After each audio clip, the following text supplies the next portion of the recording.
있게 도와준다고 네, 생각할 수 있습니다. 그러니까 한정된 시간을 제대로 쓸 수 있다는 의미이겠죠. 그러니까 신뢰를 쌓고 또 시간을 절약할 수 있다. 첫 단추를 잘 끼울 수 있는 이 브랜드 미러링 작업을 정말 안 할 이유가 없겠죠. 이번 시간 후에 다들 해보시길 바라며 도대체 이 브랜드 미러링은 어떻게 하는 건지 한번 하나하나 자세히 살펴보도록 하겠습니다. 자, 브랜드 미러링을 어떻게 접근하면 좋을까요? 일단, 제가 이제 인턴이나 주니어 때 배웠을 때 보면은 이렇게 뭔가를 쪼개서 보면 항상 조금 더 쉽게 전체 그림을 볼 수가 있더라고요. 그래서 이 브랜드를 구성하는 요소를 제가 몇 가지로 나눠서 각각 어떻게 접근해야 할지 내용을 준비해 봤는데요. 아까 저희가 말했던 브랜드처럼 생각하고 말하고 보여줄 수 있는 이 문장에 집중을 해보면, 저희가 어떻게 보면 브랜드를 한 명의 사람으로 좀 의인화를 해서 생각하고 다음의 것들을 파악을 해볼 수 있어요. 이 브랜드가 어떻게 말하고 또 자신을 드러내며 어떤 꿈을 가졌는지, 앞으로 어디로 가고 싶은지, 그리고 브랜드와 친하게 지내는 친구들은 누구이고, 앞으로 브랜드가 친하게 지내고 싶은 친구들은 누구인가. 좀 이렇게 생각해보면 이해가 조금 더 쉽게 될 수도 있고 브랜드가 조금 더 친근하게 다가올 수도 있을 것 같아서 네, 이런 비유를 좀 들어서 생각해 보시면 더 재밌을 것 같고요. 패션 브랜드를 떠올리시면 사실 브랜드를 좀 더 인간적으로 이해하기가 쉬워요. 제가 사는 스웨덴의 대표 브랜드 H&M 그룹에서 만든 서로 엄청 다른 성격을 가진 두 패션 브랜드가 있는데요. 교수님에게는 친숙할 몽키 그리고 또 아르켓이라는 브랜드가 있는데 몽키 왼쪽에 몽키는 보다시피 되게 자유분방하고 엄청 영하고 창의적이에요.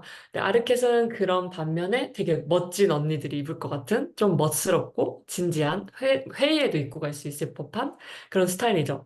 우리가 이렇게 눈을 감고 생각해보면 이 둘이 사는 집, 이 사람들이 걷는 방식, 말하는 방식, 뭐 자주 가는 카페 정말 다 좀 다를 것 같지 않나요? 그러니까 우리의 일은 몽키걸이 몽키걸처럼 말하고 아르케걸은 아르케걸 입을 만한 옷을 골라주는 어떻게 보면 캐릭터 붕괴가 일어나지 않는 그거를 목적으로 브랜드 미러링을 하는 것이죠.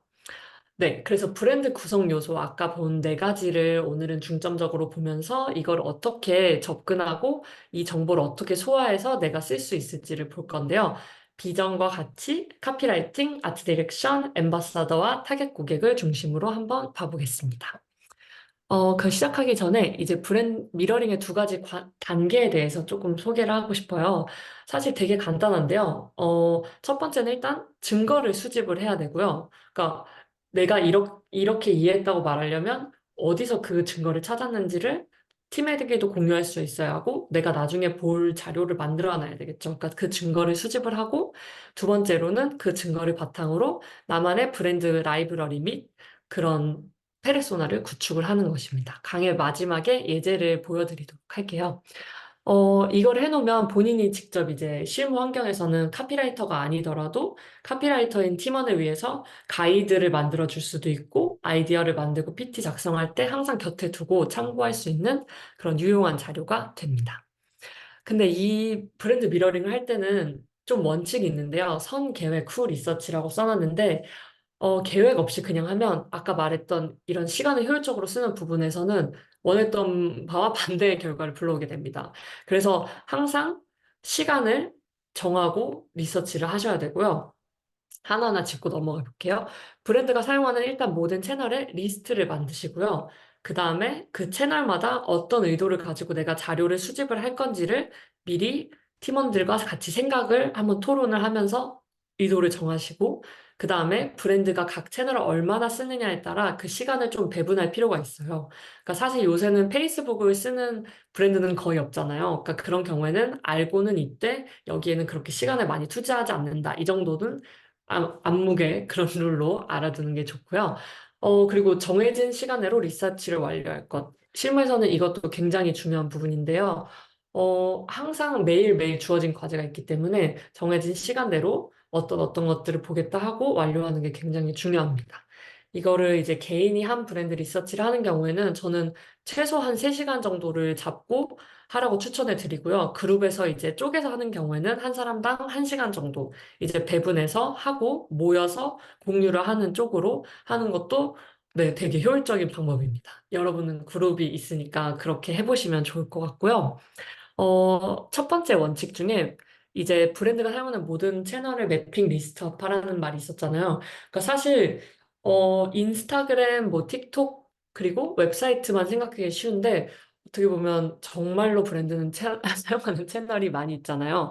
뭐 뉴스레터도 있을 거고 카톡이나 왓츠앱 같은 것도 있고 핀터레스트에 있는 브랜드도 있고 또 뭐 유튜브도 당연히 있을 거고 트위터 관련 기사까지 있는데요. 여기서 이제 의도를 보고 수집을 한다는 것에 대해서 잠시 짚고 넘어갈게요. 이제 데스크탑 리서치를 할 때는 뭐 웹사이트, 소셜미디어 관련 블로그 및 기사가 주가 되는데, 어, 이제 하나하나 한번 봐볼게요. 관련 기사.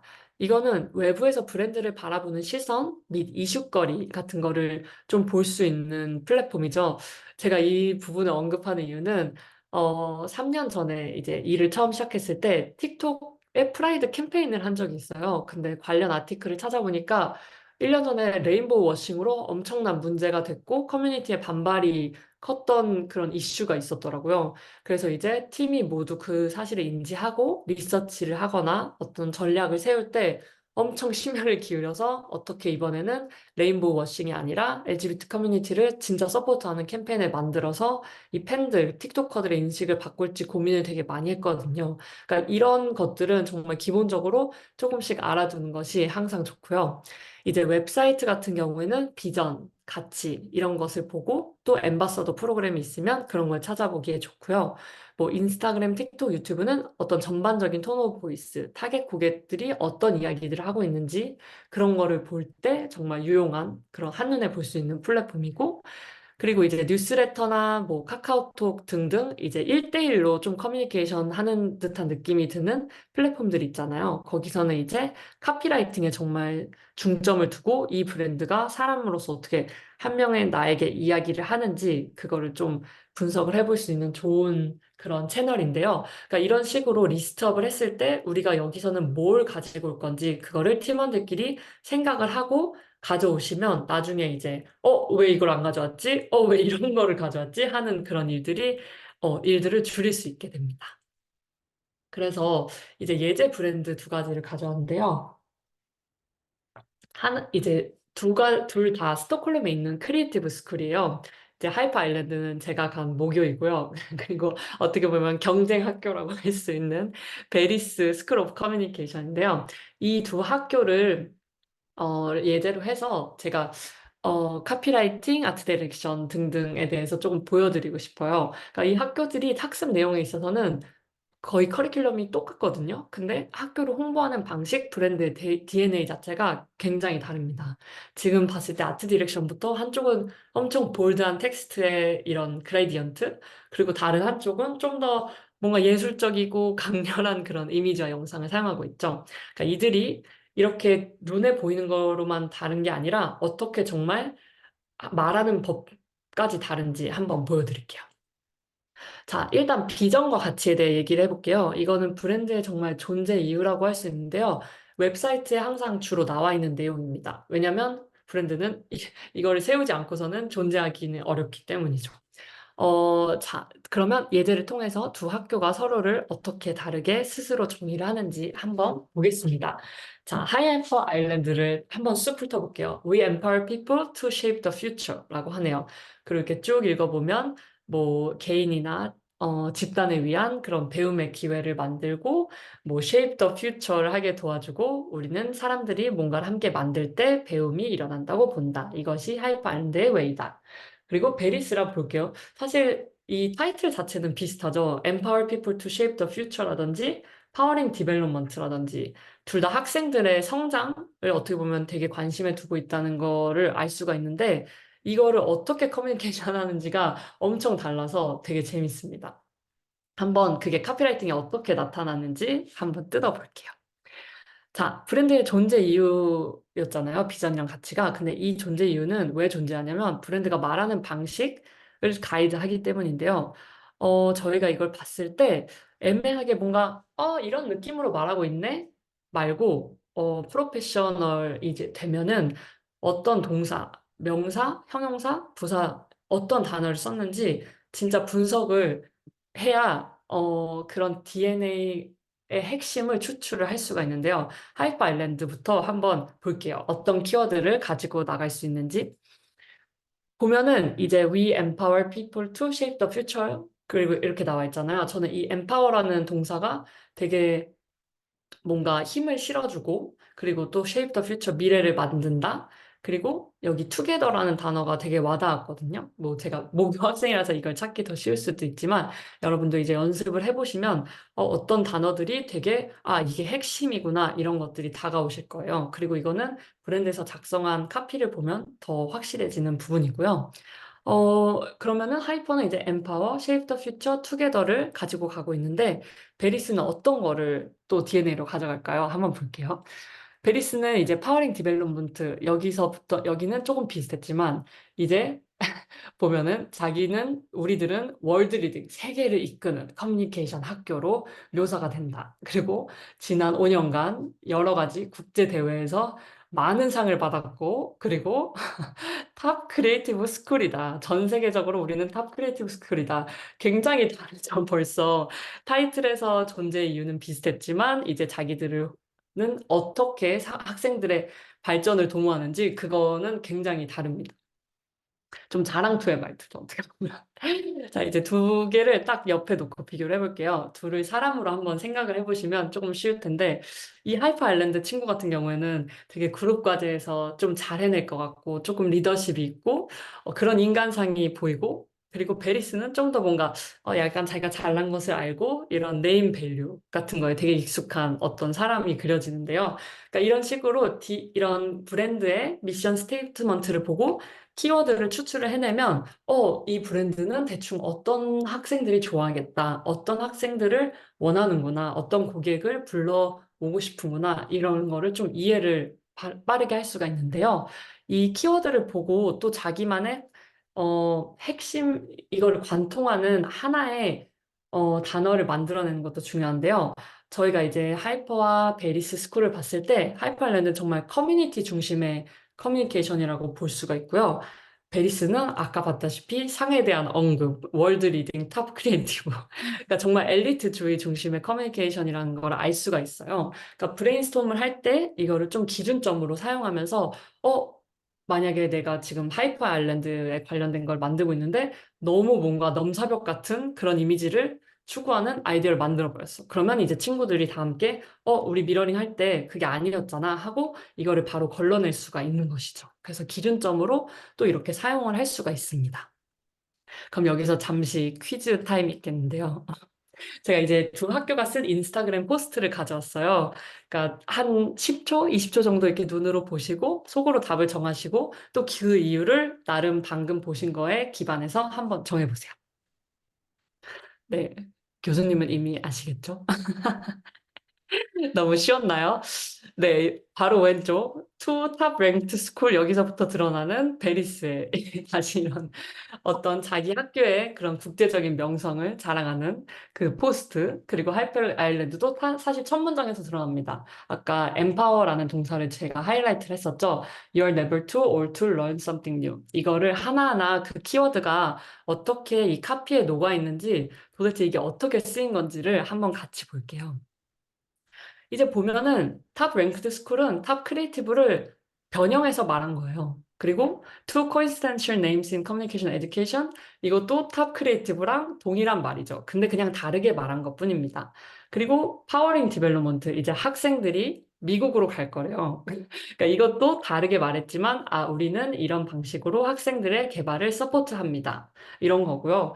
월드 리노운드도 월드 리딩을 그냥 조금 다르게 바꿔서 쓴 것입니다. 그러니까 이런 키워드들을 알면 우리가 정말 변형을 해서 쓸 수 있는 브랜드의 톤 오브 보이스에 맞게 쓸 수 있는 말이 무궁무진하거든요. 그래서 진짜 유용하기 때문에 이런 분석 연습을 각자 이렇게 재밌게 해보실 수 있게 예제를 좀 준비했으니까 일단 여기 있는 내용들을 훑어보고 이제로 가도록 할게요. 그러면 하이퍼 아일랜드는 어떨까요? 아까 제가 읽었던 첫 문장 You are never too old to learn something new라고 하잖아요.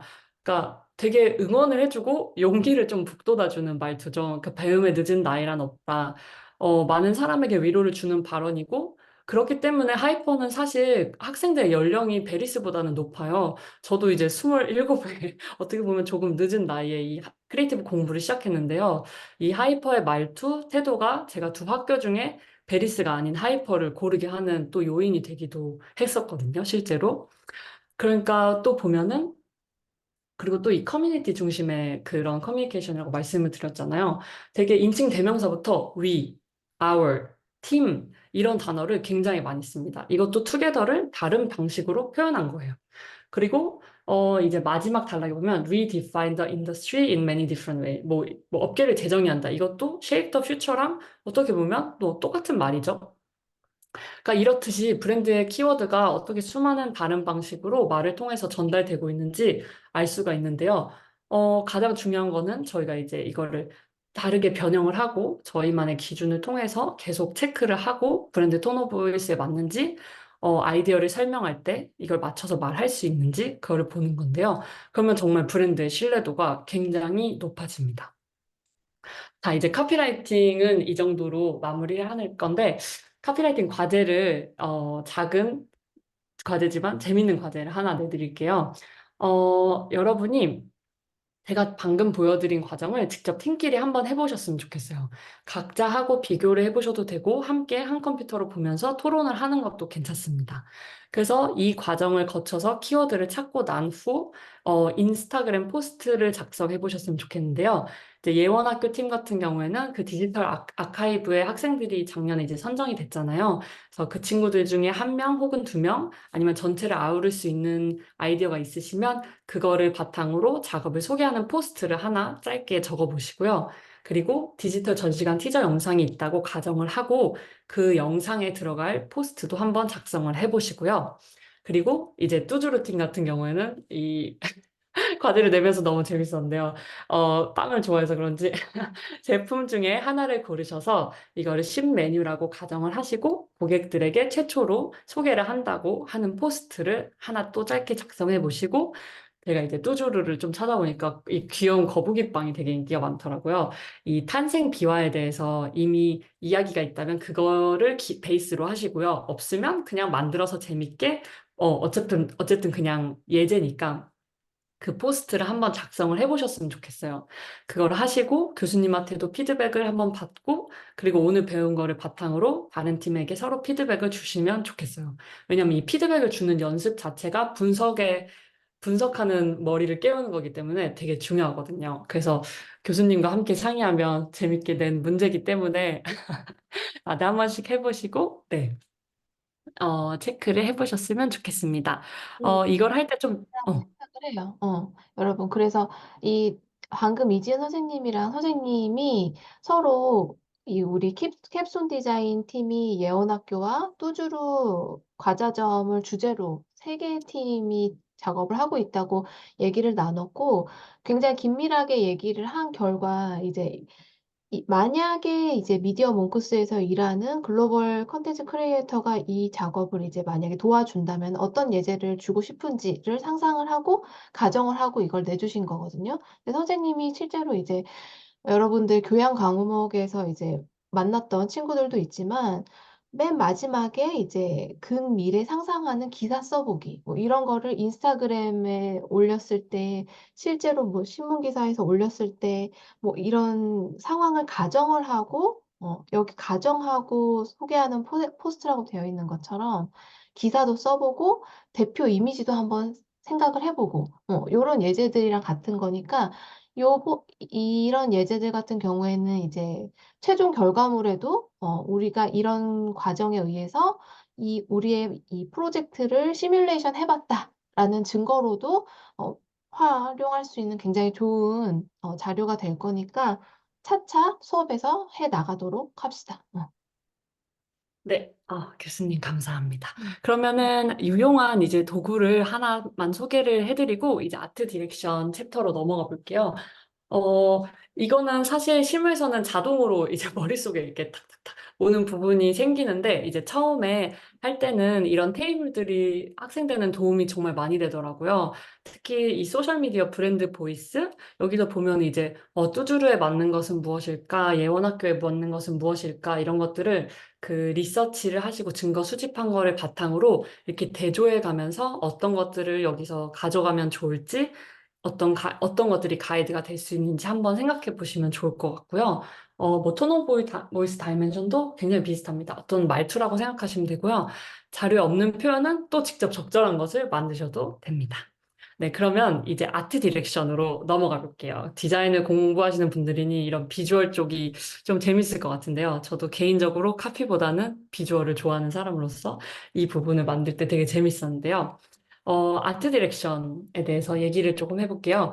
그러니까 사람이 옷을 입을 때 우리가 모자도 쓰고 양말도 신고 뭐 귀걸이도 하고 화장도 하듯이 브랜드의 비주얼적인 요소도 굉장히 여러 가지로 쪼개서 분석을 해볼 수가 있는데요. 오늘 이 시간에는 좀 기본적인 것들에 대해서 그리고 가장 많이 쓰이는 요소에 대해서 한번 볼게요. 뭐 이게 사실 다라고 해도 과언이 아닐 수 있습니다.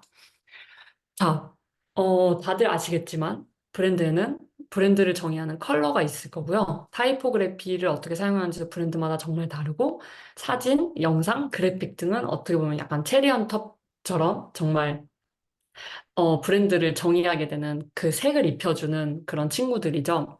일단은 컬러와 타이포그래피 조금 기초적인 것 두 가지부터 한번 볼게요. 얘는 정말 기본적인데도 너무 중요한 이유는 이게 진짜 기본적인 브랜드의 톤을 이해할 수 있고 브랜드에게 친숙한 방식으로 PT 자료를 저희가 만들 수 있기 때문에 너무 이해하는 게 중요한데요. 그러니까 뭐 폰트를 생각해 보시면 볼드는 약간 소리치는 느낌, 되게 자신감 있는 느낌이 나듯이 그리고 좀 세리프 폰트, 우아한 요소 많이 쓰는 뭐 그런 폰트를 생각해 보시면 되게 뭔가 속삭이는 듯이 조금 이제 아르켓, 아까 보여드린 아르켓 언니가 말할 것 같은 그런 말투죠. 그래서 그런 거를 이해하는 게 너무너무 중요한데요. 폰트랑 컬러를 잘 사용한 PT에는 어떤 공통점들이 있을까요? 세 가지 예제를 보여드릴 건데, 좀 각자 머릿속으로, 이래서 좋은 것 같은데, 이게 공통점 같은데, 이런 걸 조금 한번 생각을 해보셨으면 좋겠습니다. 자, 한번 볼게요. 첫 번째 예제는요, 이제, JD라고 스포츠 아울렛인 JD와 나이키와 함께 이제 에어포스 원 관련 프로젝트를 했는데요. 여기서는 이제 사실 색깔을 딱 세 개밖에 안 썼어요. JD의 노란색, 나이키 하얀색, 공통적으로 가지고 있는 까만색. 그런데도 이제 계속 바리에이션을 줘가면서 뭐 노란색으로 하이라이트를 중간에 친다든지 아니면 노란색이랑 바로 사용한다든지 하얀색은 이제 읽기가 쉽기 때문에 까만색 배경과 대조해서 사용한다든지 하면서 어떻게 보면 세 가지 색밖에 없지만 굉장히 그런 다채로운 그런 다채로운 느낌을 내서 브랜드의 그 가지고 있는 되게 뭔가 강렬하고 그런 펀치하고 그런 속성을 잘 드러낸 예시고요. 두 번째는 되게 달라요. 마이 리틀 폰이라는 엄청 귀여운 만화 영화가 있는데 유럽이랑 미국에서는 되게 많이 보는데 한국에서는 알고 계실지 모르겠네요. 어, 아무튼 이 프로젝트를 했는데, 포니는 뭐 이게 좀 성고정관념일 수도 있겠지만 어쨌든 여자아이들이 굉장히 좋아하는 브랜드예요. 그래서 분홍색, 하늘색, 뭐 보라색 이런 걸 되게 많이 사용하고요. 그러니까 보시면 이런 키 컬러들을 중요한 내용을 헤드라인에서 하이라이트를 한다든지 그럴 때 이렇게 사용하시는 걸 볼 수가 있고, 그리고 키 컬러를 좀 더 톤 다운해서 배경에 매치해서 사용한다든지, 이런 식으로 저희가 되게 해볼 수 있는 그런 변형을 해서, 어떻게 보면 가지고 놀 수 있는 부분이 많은데요.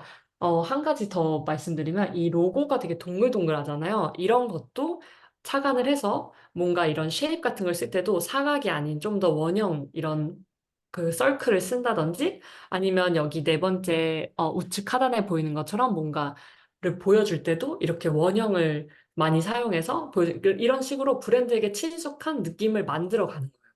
그러니까 그런 거를 기억을 하셨으면 좋겠고 세 번째는 이제 틱톡 예시인데요. 틱톡은 되게 재밌게 이 음표 모양이 세 가지 색깔로 반복이 되죠. 그래서 맨 좌측 상단에 보시면 For Your Pride라는 컨셉 이게 그 3년 전에 했던 프라이드 관련 캠페인인데요.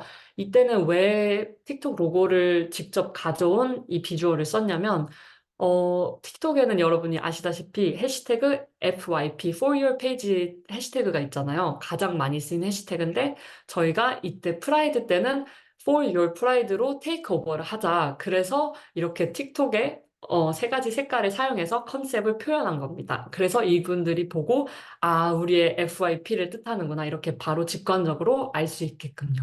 그래서 이런 것들도 되게 좋은 팁이 될 수 있고요. 물론 이 우측 하단에 보이는 것처럼 또 이런 키 컬러를 사용해서 어떤 그레이디언트를 우리가 만들어 본다든지 조금 그런 다양한 방식으로 창의적으로 변형을 해서 사용을 할 수가 있습니다. 그런데 이 PT들에는 어떤 공통점이 있는지 제가 여쭤봤잖아요. 저는 세 가지로 정의를 내릴 수 있을 것 같은데요. 통일감, 그러니까 따로 노는 느낌 없이 모든 슬라이드들이 함께 모여서 전체를 구성하는 그 느낌. 균형감, 색이랑 폰트를 적절히 조합하고 활용을 해서 되게 시각적으로 뭔가 편하다. 뭔가 그런 느낌. 그리고 리듬감은 균형감이랑 비슷하지만 조금은 다른데 색과 폰트를 의도를 가지고 슬라이드에 맞게 사용해서 시각적으로 좀 변주를 주는 거예요. 그러니까 뭐 하얀 배경인 슬라이드가 있었다면 까만 배경인 슬라이드에 노란색 글씨가 이렇게 완전 강렬하게 나오고 그런 것들은 다 의도를 가지고 사실 실무에서는 사용을 하는데요. 뭐 조금 뭐 색 대비가 조금 연한 것, 이런 거는 조금 덜 중요한 내용을 다룰 때, 그리고 우리가 컨셉을 소개한다, 이 문장은 클라이언트가 진짜 외워가야 된다 하는 것들은 진짜 색 대비를 강렬하게 사용해서 사용을 하기도 합니다. 광고 쪽은 특히 이런 게 중요하기 때문에 심혈을 기울여서 사람들이 정말 의도를 가지고 하는 건데요. 네, 나중에 PT를 만드셨을 때 색이랑 폰트에 대해서 이 세 가지 기준을 보시고 한번 다 같이 또 토론을 해보셨으면 좋겠어요. 어, 그러면 이제 관련 실무 팁을 몇 가지 드려보도록 할게요.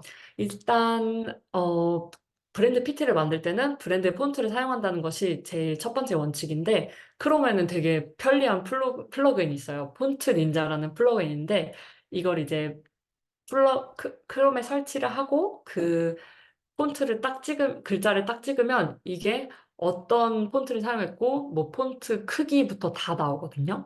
그러니까 이거를 사용하시면 되게 유용하실 거고요. 어, 그리고 폰트가 사실 이 웨이트를 어떻게 섞어서 사용하는지도 되게 중요한데요. 어떤 브랜드는 되게 볼드한 것만 많이 쓰는 반면 어떤 브랜드는 또 섞어 쓰기도 해요. 그리고 이탈릭을 쓰는 것도 브랜드마다 굉장히 달라요. 어떤 경우에 쓰는지 그런 것들을 또 꼼꼼하게 한번 살펴보시고요. 공부가 될 겸. 그리고 뭐 마지막으로 브랜드 폰트가 이제 유료인 경우에는 그냥 가장 비슷한 무료 버전을 찾아서 사용한다 정도를 네, 숙지해 두시면 좋을 것 같습니다. 그리고 컬러 관련해서도 두 가지 팁이 있는데요. 또 구글에는 정말 유용한 플러그인이 많은데 컬러픽 아이드로퍼라는 툴이 있어요. 그래서 이걸 사용하시면 이제 뚜주루에 제가 가서 이렇게 탁 찍어본 것처럼 이 갈색이 정확히 어떤 헥스 코드인지를 알려주거든요. 그러니까 이런 좀 시간을 절약할 수 있는 툴들도 평소에 많이 익혀두시면 진짜 PT 만드실 때 시간이 많이 절약이 되실 거고요.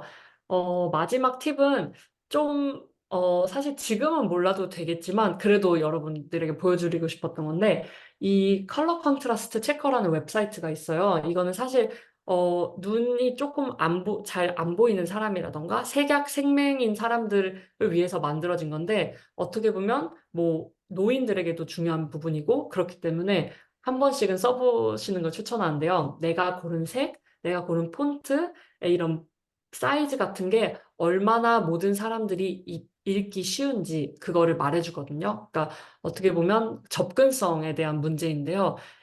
디자인할 때 정말 예쁘게만 하는 게 저는 이제 인턴 때는 되게 중요하다고 생각했는데 제 멘토가 눈 아파서 읽지를 못하겠네 뭐 이런 반응을 몇 번 한 이후로 이걸 되게 열심히 생각하면서 하게 되었습니다. 이 그러니까 부, 여러분들도 네. 이 부분 진짜 공감 많이 해요. 이 부분은 이제 지은 선생님이 광고에서 이제 일을 하니까 뭐 핸드폰 화면이나 아니면 여러 가지 디지털 매체들에서 보여지는 그런 화면들을 구성을 하는데 얘기를 하셨잖아요. 근데 그것뿐만이 아니라 실제로 여러분 뭐 물리적인 환경에서 선생님은 이제 공간을 주로 디자인을 기획을 했으니까 간판을 작업을 하는 혹은 만약에 예를 들어 팝업 매장에서 어떤 매체물들을 인쇄해가지고 이제 거는 경우, 그런 전시물 같은 걸 거는 경우에 영업팀이 주장하는 어떤 폰트의 크기나 디자이너들이 주장하는 폰트의 크기가 굉장히 다른데 이때에 주목해야 될 게 방금 얘기한 그 폰트의 크기라든지 아니면은 가독성, 이런 부분이거든요. 아무리 아름답고 조형미가 있고 아까 얘기한 것처럼 뭐 디자인적으로 뭔가 균질감, 통일감이 있고 균형감이 있어도 잘 안 보이면은 다가갈 수가 없잖아요. 와닿지가 않는 거죠. 그 클라이언트 뭐가 이제 클라이언트도 중요하지만 컨슈머도 중요하다는 얘기예요. 실제로 이거를 직접 사용하게 될 유저한테 다가가서 그 유저의 눈에 인식이 되고 뇌에 딱 각인이 되고 기억에 오래 남기 위해서는 이런 미세 팁들을 굉장히 현실적인 팁이라고 유용한 팁이라고 딱 여러분들이 흡수를 하셔가지고 한번 실제로 사용을 해보셨으면 좋겠어요. 저 굉장히 네, 그렇습니다. 중요이라고 생각합니다. 네. 네. 네, 진짜 한 번씩 사용을 해보시고요. 어떻게 보면은, 너무 당연한데? 라고 할 수도 있지만, 정말 PT를 하다 보면 놓치게 되는 부분이라서, 네, 한 번 말씀을 드리고 싶었고요. 이제 사진, 영상, 그래픽, 이 아트 디렉션의 다른 요소로 한번 넘어가 볼게요. 그러니까 사진을 볼 때 이 뒤에 있는 사진은 제가 최근에 너무 좋았던 애니 레보비치의 이케아 일본 캠페인 사진인데요. 우리가 사진을 볼 때는 사실 사진 전공을 한 사람이 아니면 내 다리가 얼마나 길게 나왔지? 뭐 이런 거 아니면은 너무 어둡지 않나? 이런 거를 보기가 쉬운데 우리는 이제 프로잖아요. 그러니까 사진의 분위기, 어떻게 보면 채도나 명도부터 시작해서 어떤 모델을 쓰는지, 이 브랜드는 주로 한 명을 집중적으로 쓰는가? 아니면 단체를 여러 명을 써서 어떤 커뮤니티의 느낌을 내는지, 어떤 구도를 사용하는지, 어떤 테크닉을 사용하고 렌즈를 사용하는지부터 시작해서 뭐 클로즈업, 와이드샷 등등 되게 다양하게 뜯어볼 부분이 많아요. 사진, 영상 전부. 그리고요, 그래픽도 비슷한데, 이제 뭐, 여러 가지 정말 기법이 있잖아요. 옛날에 많이 쓰던 콜라주부터 시작해서 뭐, 그레이디언트, 질감 뭐 등등이 있을 텐데, 최근에는 뭐, 한 3년, 4년 전부터 3D가 정말 많아졌죠. 근데 이제 다양한 기법, 옛날에 쓰이던 기법이어도 다양한 걸 알아두면 또 이제 이거를 재미있는 방식으로 합쳐서 쓸 수도 있고 또 그렇기 때문에 옛날에 쓰이던 기법들이라고 해도 본인에게 재밌다고 느껴지면 그런 것들도 한번 보시고 평소에 그러니까 관심을 가지고 알아두는 것이 되게 중요하다고 생각이 되는데요. 저희가 무드보드를 만들 때 뭐 드리블, 핀터레스트 등에서 많이 시작을 하잖아요. 근데 이것도 카피랑 동일합니다. 무드만을 보는 게 아니라 이런 무드로 가져와야지 하고 보는 게 아니라 이미지를 보고 저희가 원하는 바는 키워드가 딱 입력이 되는 거예요. 이미지를 보면 키워드가 딱 나온다. 그러니까 그게 무슨 말이냐면요. 예제를 보면서 한번 볼게요. 제가 좋아하는 세 분의 아티스트를 모셔왔는데요. 처음에 이제 웨스 앤더슨 좋아하시는 분들 다 알겠지만 버드 아이뷰를 정말 많이 쓰죠. 이게 거의 그 시그니처가 됐는데 또 촬영을 할 때는 되게 위아래 양옆으로 움직이는 진짜 직선적인 촬영 방식을 많이 쓰잖아요.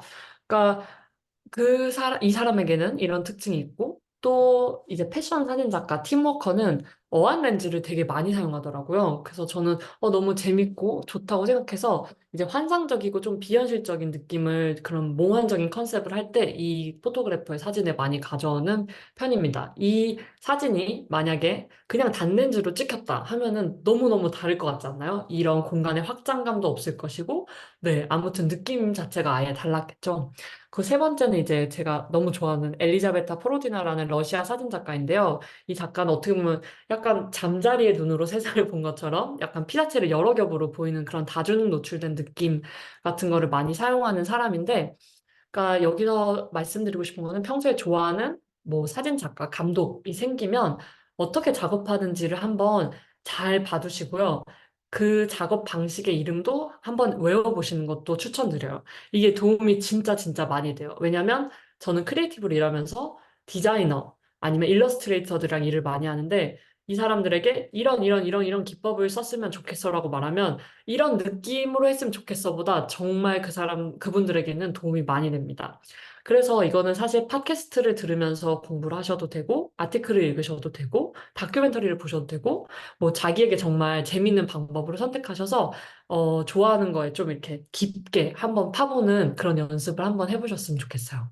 그거는 사실 뭐 그래픽도 마찬가지인데요. 나이키 같은 경우에는 요새 일하는 팀 보니까 정말 이런 3D 오브젝트를 만들어서 카피에 결합해서 하는 그런 재밌는 약간 그런 방식을 많이 사용하고 또 어떻게 보면 이런 에디토리얼 같은 이런 플래시를 켜서 찍은 듯한 그런 거에 두 가지 폰트, 세리프, 산세리프를 결합한 그런 그래픽을 사용하는 것도 최근에 되게 많이 보이고 또 이런 귀여운 일러스트레이션을 한다든지 아니면 브랜딩 자체에 뭔가 아날로그 리소그래피적인 그런 기법을 사용해서 또 한다든지. 그러니까 서입회에 나가실 때도 되게 배울 부분이 많으실 거예요. 준비를 하면서 어떤 기법들이 있는 건지 배우실 거고, 그거를 또 잘 알아두셨다가 프로젝트에 또 쓰실 수 있기를, 네, 바라봅니다. 그러니까 평소에 어떤 레퍼런스가 좋아서 저희가 이제 저장을 하잖아요. 그럴 때 항상, 어, 근데 내가 이거 왜 좋아하는 거지? 하고 질문을 하고 항상 그 답을 내려보는 습관을 키우셨으면 좋겠어요. 제가 이게 학교를 다니면서 배운 어떤 그런 마음가짐 중 하나인데, 아직도 굉장히 실무에서도 유용한 부분이라고 생각이 듭니다. 그러면은 이제 사진 이 그래픽에 대해서 얘기를 했으니까, 아까 저희가 봤던 두 학교를 통해서 이게 어떻게 정말 다르게 커뮤니케이션 되는지를 한번 보도록 할게요. 브랜드는 의식적으로든 무의식적으로든 자신의 가치와 정체성을 대변하는 사진을 선택을 하는데요. 아까 봤던 두 학교가 기억나시죠? 딱 보면 이제 아실 수가 있을 거예요. 어떤 학교가 어떤 학교인지, 둘의 차이가 여러분에게는 확연히 보이시는지, 어떤 차이가 보이시는지 궁금한데요. 그러니까 왼쪽의 하이퍼는 아까 말했던 투게더, 뭐 empowerment 이런 게 있었잖아요. 그 가치가 함께함을 강조하는 학교답게 정말 많은 사진들이 되게 친밀하고 뭔가 팀워크의 가치를 사진으로서 표현을 하고 있고 좀 더 이런 영화관 같은 사적인 환경에서 찍은 사진을 많이 사용해요. 근데 베리스는 정말 저는 의도를 갖고 하고 있다고 믿는데요. 이렇게 보면은 무대 위에 있는 이 멋진 어떤 스피커 아니면 되게 멋지게 렌더링된 프로덕트 마치 할리우드 배우 같은 학생들 이런 시상식에 간 학생들의 사진들을 볼 수가 있는데요. 그러니까 이렇게 경쟁사와 또 비교 분석을 했을 때 좋은 점은 뭐냐면요. 우리한테 부족한 게 뭔지를 알고 벤치마킹을 할 수 있는 기회가 된다는 점입니다. 그러니까 하이퍼에서 만약에 조금 더 진짜 스킬풀하고 그런 학생들을 끌어들이고 싶어요. 그러면은 이제 베리스에서 쓰는 그런 여러 가지 방법 중에 하나를 빌려올 수도 있겠고, 베리스에서는 우리가 진입 장벽이 너무 높은 것 같다. 너무 비슷한 사람들만 우리한테 지원을 한다 하면 하이퍼의 방법을 조금 빌려와서 사용을 할 수도 있겠죠. 그래서 이거를 여러분이 또 어떻게 뚜주루와 예원학교에 적용을 해보실지 너무 기대가 되는데요. 사진을 좀 잘 사용한 프로젝트 예시를 한번 보여드릴게요. 되게 그냥 빠르게 지나가는 정도지만 저희 회사에서는 이제 패션이랑 럭셔리만 전문적으로 하는 플럭스 팀이라는 유닛이 존재를 하는데요. 사진을 잘 쓰기로 엄청 유명합니다. 이 사람들이 만든 PT를 보면 거의 약간 잡지인가 싶을 정도로 사진을 너무 아름다운 거를 잘 쓰는데요. 브랜드의 이런 아이덴티티를 이해하고 나면 어떤 사진을 찾아서 내 프레젠테이션 컨셉에 맞게 사용하는지를 조금 더 수월하게 할 수 있는데요. 이 모해상동을 위한 프로젝트에서는 컨셉 자체가 모의 모멘트 오브 매직이라는 컨셉이었어요. 그러니까 이 사람들은 그거에 착안해서 빛이나 컨페티 같은 거를 샴페인 거품을 컨셉적으로 표현한 사진도 쓰고 여기 보면 맨 위쪽에 보면은 이런 유리 구슬 같은 것들을 사용하고 그래서 좀 더 마법 같은, 그리고 또 다중 노출 기법 같은 것들을 이용해서 진짜 이런 모멘트 오브 매직을 정말 클라이언트에게 설명할 수 있는 그런 사진들을 잘 찾는데요. 다음 예시를 보면서 한 가지 더 말씀드리고 싶은 거는 이제 스티브 매딘이라고 미국 신발 브랜드와 일한 적이 또 있는데요. 여기서도 꽤 뭐 원칙 자체는 같습니다.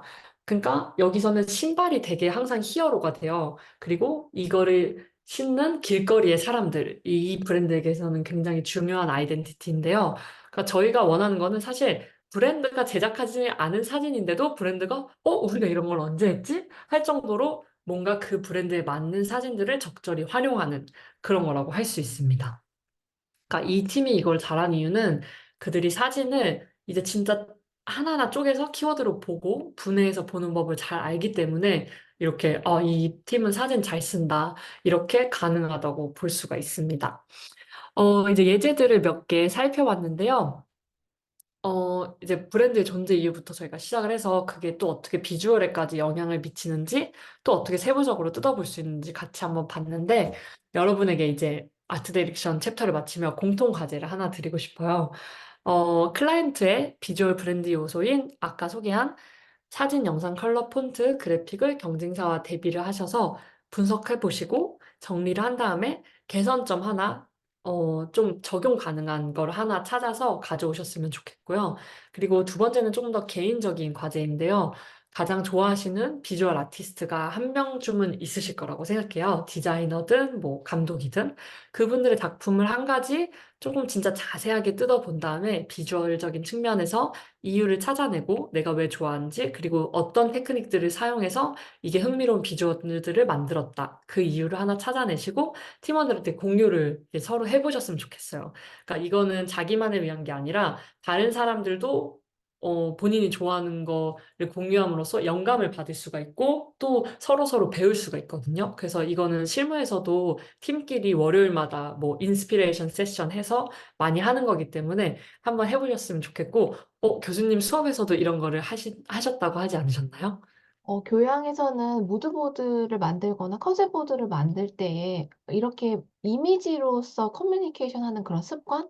이걸 굉장히 강조를 하는데, 이제 여기는 우리 캡스톤 디자인 수업 같은 경우에는 실전팀이기 때문에 더 이런 특강 시간이 소중한 것이, 지금 지은 선생님이 이렇게 얘기를 하는 게 결국에는 내 머릿속에 있는 어떤, 어, 이미지에 대한 어떤 자료들, 이런 것들을 공유를 하자는 그런 얘기거든요. 그래서, 왜냐면 내가 말로 하면은, 내가 뭐 예를 들어서 나는 이 핑크 컬러가 좋아라고 했을 때 이 핑크가 수만 가지의 핑크가 있는 거 여러분 다 알잖아요. 그쵸?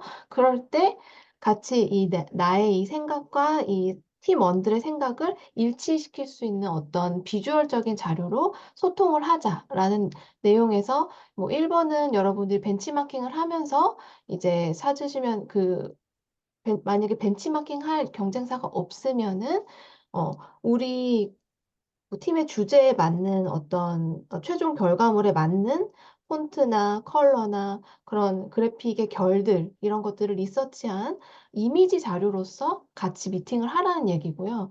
그리고 두 번째 같은 경우도 마찬가지입니다. 그러니까 리서치를 하되 조금 나의 취향에도 맞고, 그리고 우리 팀의 팀 주제에도 맞는 이미지적인 자료를 가지고 와서 솎아내자라는 그런 굉장히 실용적인 그런 팁이면서도 어, 굉장히 뭐랄까 영감을 주는, 여러분들이 뭐 장기적으로 봤을 때도 아트 디렉션이라고 하면은 되게 어려울 것 같지만 결국에는 이미지에 대한 어떤 안목이나 여러분들의 감각을 길러주는 어, 그런 굉장히 간편하면서도 중요한 그런 과제를 얘기를 해준 것 같아요. 그러니까 한 번씩 꼭 해보셨으면 좋겠고, 아까 뭐, 지은 선생님이 얘기했던 인스피레이션 타임, 뭐, 요런 것들, 본인한테 영감을 주는 것이 왜 영감을 줬는지, 그러니까 어떤 느낌을 내가 느끼게 돼서 좋았는지, 이런 것들을 이제 미팅 때는 그냥 와서 말만 하는 게 미팅이 아니라 어떤 자료를 가지고 이것 중에서 옥석을 따지는 게 미팅이잖아요. 그러니까 그런 부분에 있어서 그런 관점에서 봤을 때 시간 절약도 많이 되는 그런 노하우라고 생각을 하기 때문에 여러분들이 지금 리서치 단계에 있잖아요. 그러니까 벤치마킹을 하시거나 아니면 톤을 프로젝트의 톤을 정하실 때에 이 과정을 꼭 한번 수행을 하셨으면 좋겠습니다. 네, 네. 감사합니다. 그러면 이제 타겟 곡의 마지막 챕터로 넘어가 보도록 할게요. 저희가 배운 사실 모든 것들은 이 마지막 부분을 위함이었다고도 할 수 있는데, 이 모든 것들은 이들에 대해 알아야 더욱더 빛날 수가 있습니다. 마지막 부분인 타겟 고객, 그리고 잠시 엠바사더, 팬에 대해서 다뤄볼 건데요. 아까 말했듯이, 브랜드가 한 명의 사람이라고 치면, 엠바사더나 팬은 브랜드와 벌써 친한 친구, 브랜드를 잘 아는 사람들이고요.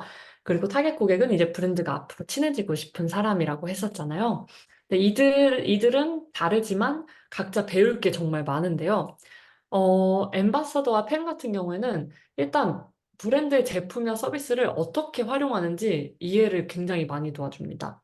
그리고 이 사람들은 브랜드에 대해서 다양한 의견, 그리고 아이디어를 엄청 많이 가지고 있어요. 그래서 인사이트랑 아이디어를 도출할 수 있는 기회를 엄청 많이 주는 그런 사람들이고요. 타겟 고객은 물론, 문화의 관점에서 이제 이들에게 중요한 거, 좋아하는 거, 싫어하는 것을 이해를 해야 경쟁사의 제품을 왜 사용하고 있는지, 왜 우리에게는 관심이 없는지 그걸 이해할 수가 있는데요. 그래서 이제 엠버서더나 팬이 주는 인사이트가 타겟 고객에게 굉장히 적용 가능한 경우도 되게 많이 있거든요. 그렇기 때문에 이 둘 다 한번 분석을 해보는 게 중요한데요. 리서치 방법에는 제일 많이 쓰이는 두 가지가 있습니다. 데스크탑 리서치가 있고요. 인터뷰가 있는데, 데스크탑 리서치는 뭐 이런 것들을 염두에 두고 어, 조사를 해보는 건데요. 브랜드의 팬, 그리고 엠바서 타겟 고객들이 브랜드나 상품에 대해서 어떤 것들을 궁금해하고, 좋아하고, 싫어하고, 또 어떤 것들을 앞으로 보기를 원하며, 어떤 것들을 이 제품이나 서비스를 가지고 하고 있는지, 이런 것들을 쪼개서 증거를 모으고 정리를 하는 건데, 이게 무슨 말이냐면, 그냥 단순히 그 사람들을 뭐 이제 구글링을 한다, 이런 게 아니라, 이제 브랜드도 인스타그램에 들어가면 되게 편리한 기능이 있잖아요. 브랜드가 태그된 사진들을 볼 수가 있잖아요. 저는 주로 거기서 브랜드의 팬들을 찾아내는데요. 그러니까 브랜드를 태그한 사진들을 보면, 아, 이 사람들은 이런 사람들이구나. 이 사람들은 브랜드에 대해서 이런 컨텐츠를 만들었구나. 이거를 실질적으로 이해하기가 진짜 쉽거든요. 그리고 유튜브 같은 데를 가서 브랜드가 만든 컨텐츠를 봐도 뭐 팬도 있을 거고, 안티도 있을 거고, 이 사람들이 브랜드에 대해서 뭐라 뭐라 댓글로 많이 얘기하잖아요. 그런 것들도 굉장히 좋은 인사이트를 줄 수 있기 때문에 어떻게 보면 이 사람들이 약간 스파이를 한다는 생각을 가지고 이 사람들을 좀 따라가면서 사람 자체를 한번 이해해 보려고 하시는 게 너무너무 데스크탑 리서치에서는 중요한 부분이고요. 인터뷰 같은 경우에는 두 가지로 나뉘어요. 양적 인터뷰, 질적 인터뷰가 있는데요. 양적 인터뷰는 서베이를 생각하시면 되는데 미리 만든 양식을 써서 최대한 많은 사람에게 답을 얻는 것을 목표로 하는 겁니다. 이제 비대면 인터뷰로 많이 진행되니까 사전에 진짜 꼼꼼하게 질문, 좋은 질문, 그리고 예상 답변들을 준비하는 게 중요하고요. 진짜 많은 사람에게 받을 수 있는 만큼 그거를 데이터로 활용을 할 수는 있지만, 어떻게 보면 좀 심도 깊은 질문은 이제 다음에 말할 질적 인터뷰에 비해서는 어려운 편인데요. 이제 질적 인터뷰는 어떻게 보면 비대면, 대면 뭐 상관없지만 이 사람과 이렇게 이야기를 나눌 수 있는 그런 인터뷰인데 추가 질문이 가능하다는 점에서 저는 되게 좋은 인터뷰 방식이라고 생각하고요. 시간이 조금 들기 때문에 꺼려질 수는 있어요. 근데 정말 두 명, 한 명이라도 그 타겟 고객과 인터뷰를 하시면 정말 많은 그런 정보를 얻게 되실 거고, 인사이트를 얻으실 수 있기 때문에 이번 프로젝트에서도 꼭 기회가 있었으면 좋겠고요. 그리고 하나의 팁은 항상 이제 열려있는 질문을 사용하는 건데요. 이거는 이미 교수님께 배웠을 수도 있겠지만, 예, 아니오로 답할 수 없는 질문을 항상 준비를 해야 되는데요. 이 브랜드를 좋아하세요? 네. 아니요? 면은 이제 할 말이 없어지는 거예요. 그러니까 이 브랜드를 왜 좋아하세요? 이 브랜드에 왜 관심이 없으신가요? 라든지 이 사람이 자기를 설명할 수 있는 항상 질문을 준비하는 것이 중요합니다. 이제 리서치가 실제로 아이디어를 만들 때 어떤 도움을 주는지 궁금해 하실 수도 있을 것 같아요. 이제 실무에서는 어떤 일들이 일어나는지 그것들 몇 가지 일화를 좀 가져왔는데요. 처음에는 이제 두 가지를 가져왔는데, 로블록스와 이제 미국의 엔터테인먼트 매거진인 피플 매거진이라는, 어, 곳에서 저희한테 로블록스라는 게임 플랫폼에서 코미콘 관련 아이디어를 좀 내달라고 한 거예요. 그러니까 로블록스 유저와 게임 문화에 대한 이해를 바탕으로 저희가 아이디어를 만든 사례인데요. 이제 처음 아이디어는 이제 저희가 로블록스를, 유저들을 딱 보니까 뭔가 팬들이 글을 써서 막 공유를 해요. 디지털 책을 만들어서. 그리고 다른 크리에이터 작품도 읽고, 막 혼자 자기들끼리 북클럽도 만들어서 막 커뮤니티로 활동을 하는 문화가 막 생기고 있었어요. 그러니까 막 완전 자리 잡은 게 아니라 조금 조금씩 여기저기서 이런 라이브러리가 보이더라고요. 그리고 그와 동시에 코미콘에서는 이미 여러분도 아시겠지만 팬들이 자기가 만든 팬픽션 소설을 많이 제작을 하잖아요. 그래서 판매를 하고 그 사람들한테도 또 팬이 생기기도 하고 서로 공유도 하고 그런 문화가 있었는데 그래서 이거를 한번 로블록스 안에서 합쳐보면 너무 재밌겠다라는 생각을 해서 이제 이 아이디어가 탄생을 했는데요. 어, 그러니까 선생님이 말한 과제처럼 저희도 이제 미디어에서는 우리 이야기를 어떻게 쓸까 이런 식으로 상상을 하고 PT에도 넣었는데요. 그래서 이제 In the run-up to Comic-Con 23, Entertainment Weekly builds the very first fanfiction library in the world of Roblox. Inviting fans to curate. 그러니까 여기서 이제 로블록스의 최초의 팬픽션 라이브러리를 만들어서 코미콘에 오지 못하는 작가들, 그리고 코미콘에 가지 못하는 사람들도 너무 많잖아요. 그 사람들이 이제 온라인에서나마 자기들이 만든 팬픽션을 공유하고 또 읽어보고 서로 교류할 수 있는 그런 공간을 만든다는 컨셉을 제작을 했고요.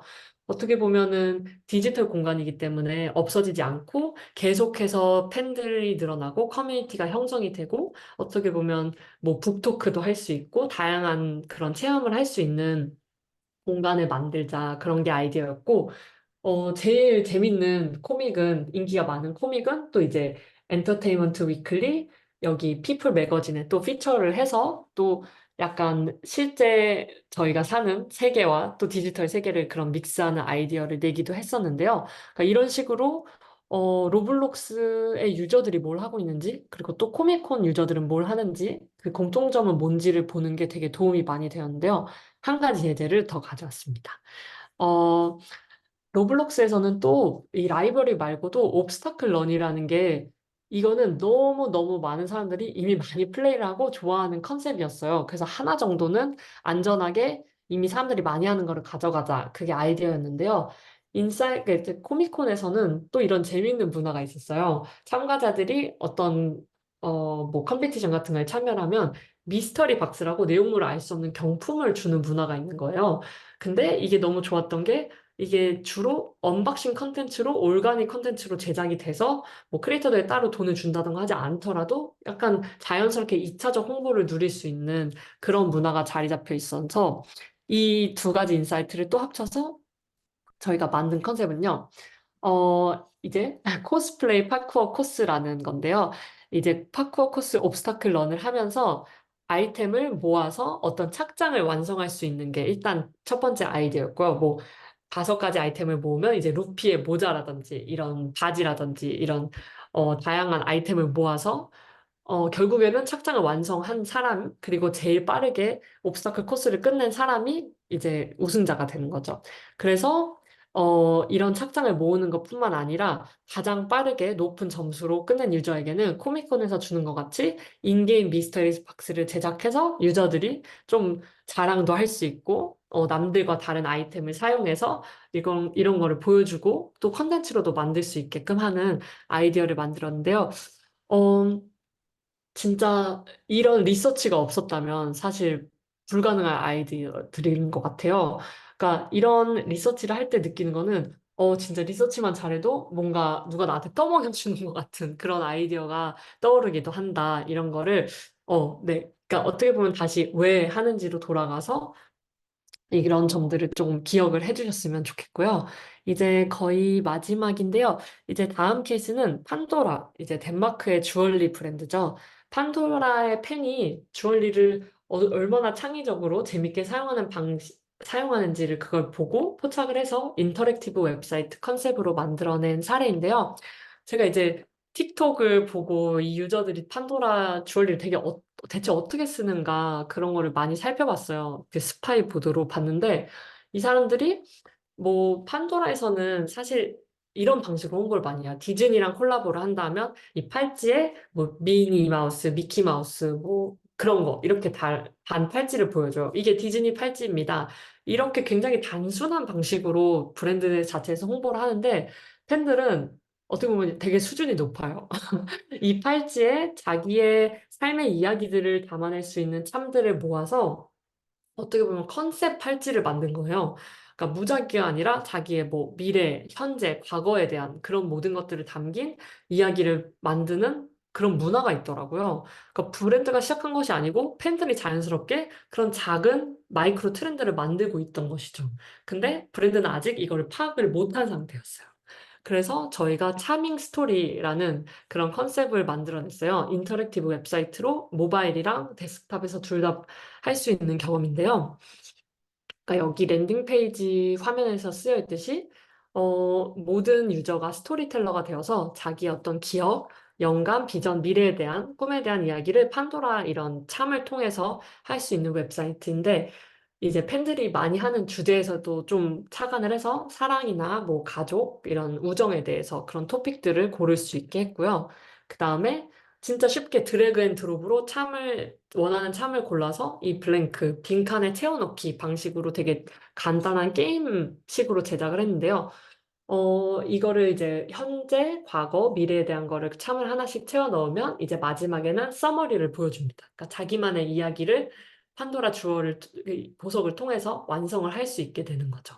그리고 또 이거를 소셜미디어에 공유를 함으로써 사람들이, 그거 그 말인가? 이렇게 되게 뭔가 분명하지가 않잖아요. 이 하트가 도대체 개인에게 뭘 의미하고, 이 딸기는 뭘 의미하는지. 근데 우리가 인사이트에 비춰보면 이 유저들마다 굉장히 고유한 의미를 부여하거든요. 그러니까 그것도 되게 많은 사람들이 다 예측할 수 없다는 점에서 너무 재밌다고 생각해서 약간 이런 방식으로 어떻게 보면은 되게 분명하지만은 않은 방식으로 의도를 가지고 이렇게 제작을 한 거고요.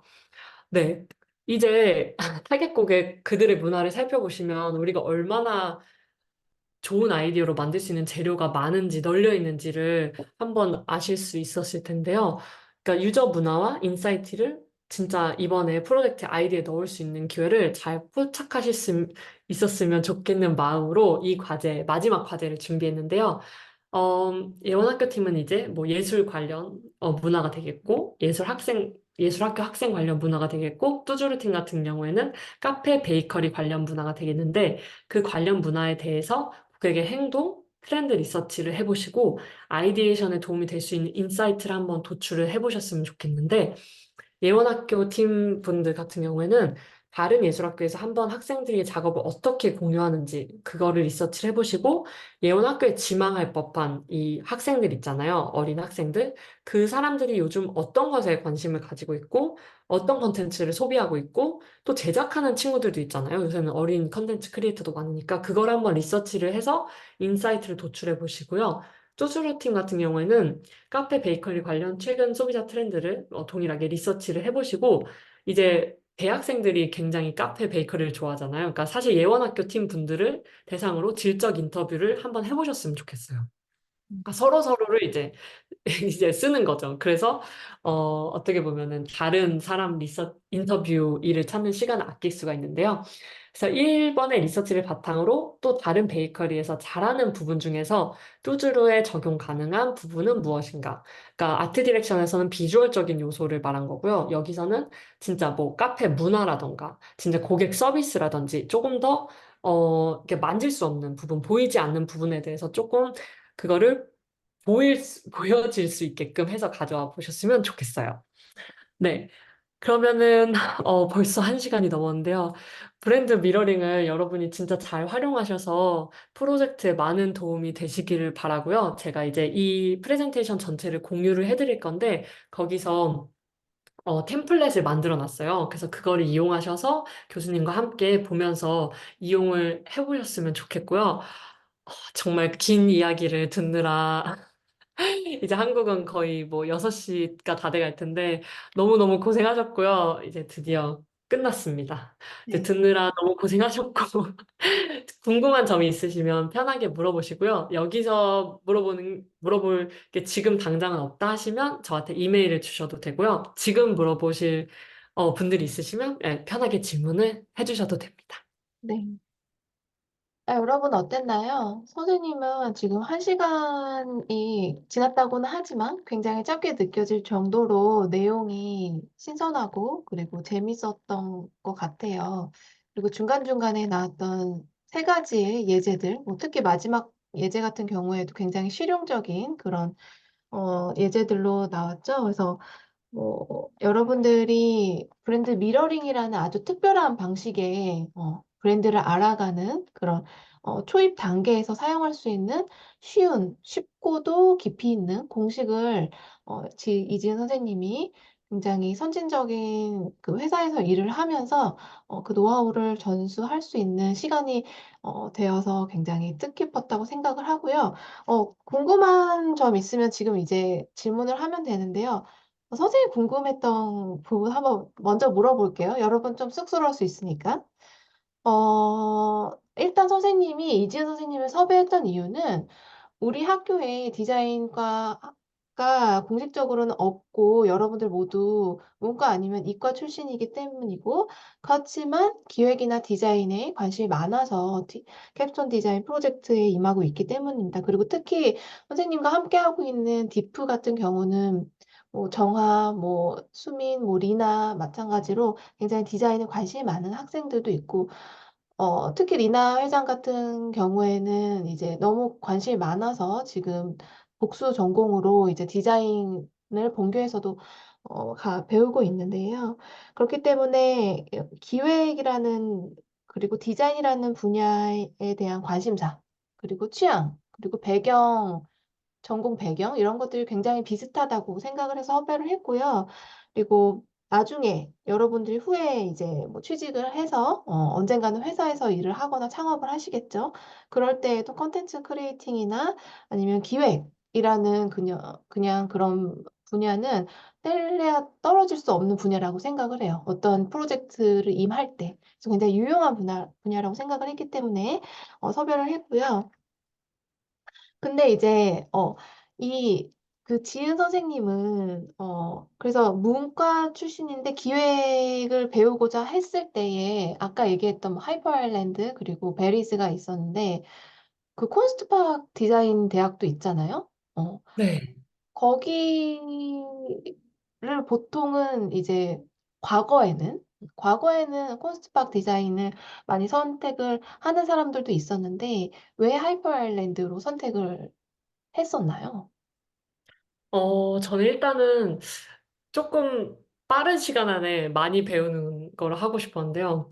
이제 콘스트팍 같은 경우에는 거의 2년에서 3년이 걸리는데, 하이퍼아일랜드는 이제 한 1년 반 안에 음, 인턴십까지 모두 마치는 그런 과정이었어요. 그리고 아까 제가 말씀드린 것처럼 하이퍼아일랜드는 되게 다양한 사람들이 모이는 그런 장소 같다는 느낌이 들었어요. 오픈하우스를 갔을 때도 그렇고, 뭔가 다국적, 뭐, 진짜, 나이 자체도 너무 천차만별이고, 그래서, 여기서 뭔가 배울 게 많겠다. 저는 그런 생각을 했고요.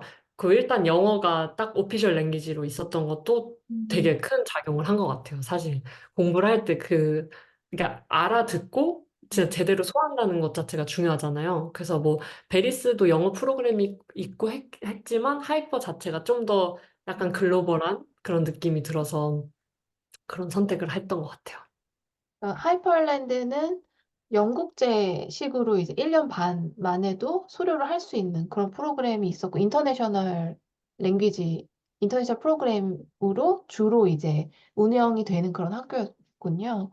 그리고 그렇죠. 두 번째는 이제 아까 이제 기획자로서 PPT를 만들고 좋아한다고 얘기를 했는데, 그러니까 PT를 좋아하고 막 이렇게 하게 되기까지 어, 막 많은 사람들이 막 PT에 막 항상 자신이 있어 하고 그러진 않잖아요. 그러니까 어떻게 PT를 좋아하게 됐는지, 그리고 기획자로서 PT를 잘하는 비결? 이런 것들이 일하면서 얻게 된 그런 노하우? 이런 것들이 있나? 혹시 물어보고 싶었어요. 음, 그러니까 PT, 저는 학교 다닐 때는 이제 발표를 시키면 당연히 하지만 이걸 막 재밌다, 이렇게 생각하는 사람은 아니었거든요. 왜냐면 사실 부담되잖아요. 많은 사람들 앞에서 내가 뭔가 이야기를 해야 된다, 들을 가치가 있는 이야기를 해야 된다는 게 너무 어렵고 또 딱 또 이제 클라이언트한테 내가 이거를 정말 팔아야 한다, 이 네, 좋은 이야기를 들려줘야 한다는 게 처음에는 너무 음, 부담으로 다가왔어요. 왜냐면 이제 사수들이 하는 걸 보고 너무 잘하니까. 네, 근데 또 아닌 사람들도 있는 거예요. 그냥 이걸 어려워하는 사람들이 똑같이 있는 거예요. 그래서 그러면 나는 어떻게 하면 좀 이 부담을 내려놓고 할 수 있을까 이런 생각을 많이 했는데 뭐 진짜 재미없는 답일 수도 있겠지만 첫 번째는 진짜 준비이고요. 그러니까 내가 말하고자 하는 이야기를 정말 하나하나 다 알고 있으면 사실 긴장은 거기서 많이 풀리는 것 같아요. 네, 준비를 했으니까 긴장은 덜 되고, 그 네, 저는 이제 말하면서 PT를 한 장 한 장 읽는 연습을 많이 했어요.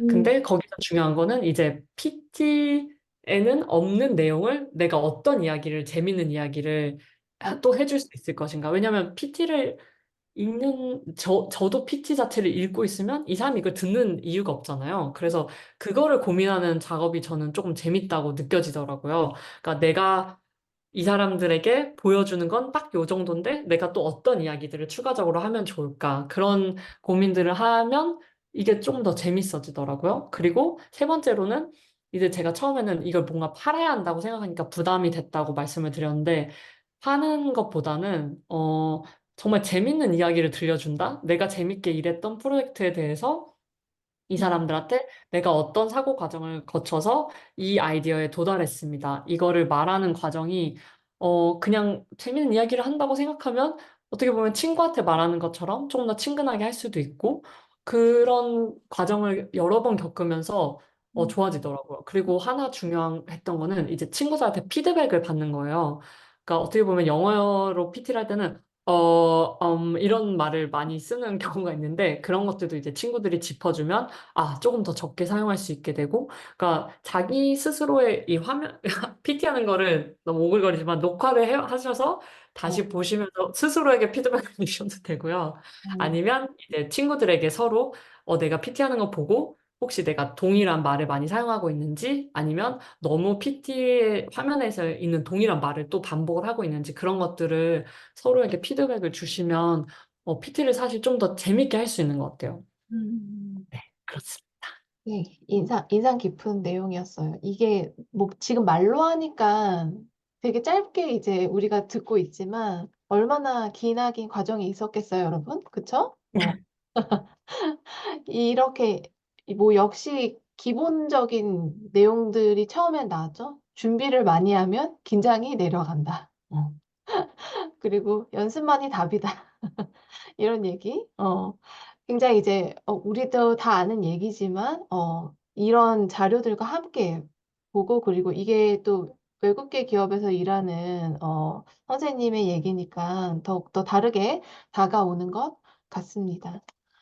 그리고 또 궁금한 게 있는데 아까 아트 디렉팅 파트에서 영상, 뭐 사진 이런 파트가 있었는데 그 예원학교 하는 학생들이 쇼츠를 이제 만들려고 준비를 하는데 영상 만들 때 되게 주의할 점이 있는지 혹시 뭐 만약에 영상을 만들고자 할 때 기획자로서 영상팀이 있을 거 아니에요. 영상을 네. 만드는 어떤 뭐 외주나 아니면 인하우스 팀이 있을 텐데 그때 뭐 가이드를 콘티로 주는지 글로 주는지 무드보드로 주는지 어떤 식으로 소통하는지랑 노하우가 좀 궁금하고 이거는 그래픽이나 뭐 다른 사진 찍는 팀 이런 팀이랑 커뮤니케이션 할 때의 노하우와 마찬가지로 이제 궁금한 점이에요. 어떤 식으로 음, 소통하지?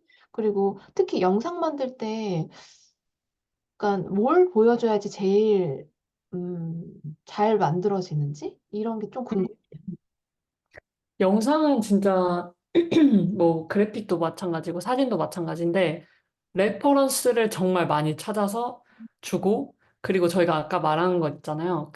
이 레퍼런스에서 키워드를 추출하는 거. 그러니까 어, 이거를 여기서 이 레퍼런스를 뭐 비디오그래퍼한테 줬을 때, 감독한테 줬을 때, 이 사람이 왜 여기서 뭐가 좋았는지를 음, 이해를 시켜줘야 되잖아요. 그러니까 사실 모든 게 다 중요해요. 그 레퍼런스를 가져오는 것, 레퍼런스를 여기서 뭘 써야 되는지 설명하는 것부터 시작해서, 그리고 어떤 느낌을 주고 싶은지, 네. 이 영상의 톤은 무엇이며, 그리고 아까 마지막으로 말했던 타겟 고객이 되게 중요하죠. 그러니까 타겟 고객이 누구냐에 따라서 이런 영상 기법, 트랜지션 같은 것도 되게 달라질 수가 있잖아요. 젊은 친구들 같은 경우에는 이렇게 빠르게 빠르게 요새 틱톡에서 유행하는 그런 트랜지션이 재밌을 수도 있고, 그리고 요새는 또 재밌게 틱톡 같은 데서도 롱 포맷이 나오고, 또 유튜브에서는 쇼츠가 나오는 그런 양상을 보이는데, 어떻게 보면은, 어, 우리의 그 업무는 고객들을 이해해서 또 이 비디오그래퍼나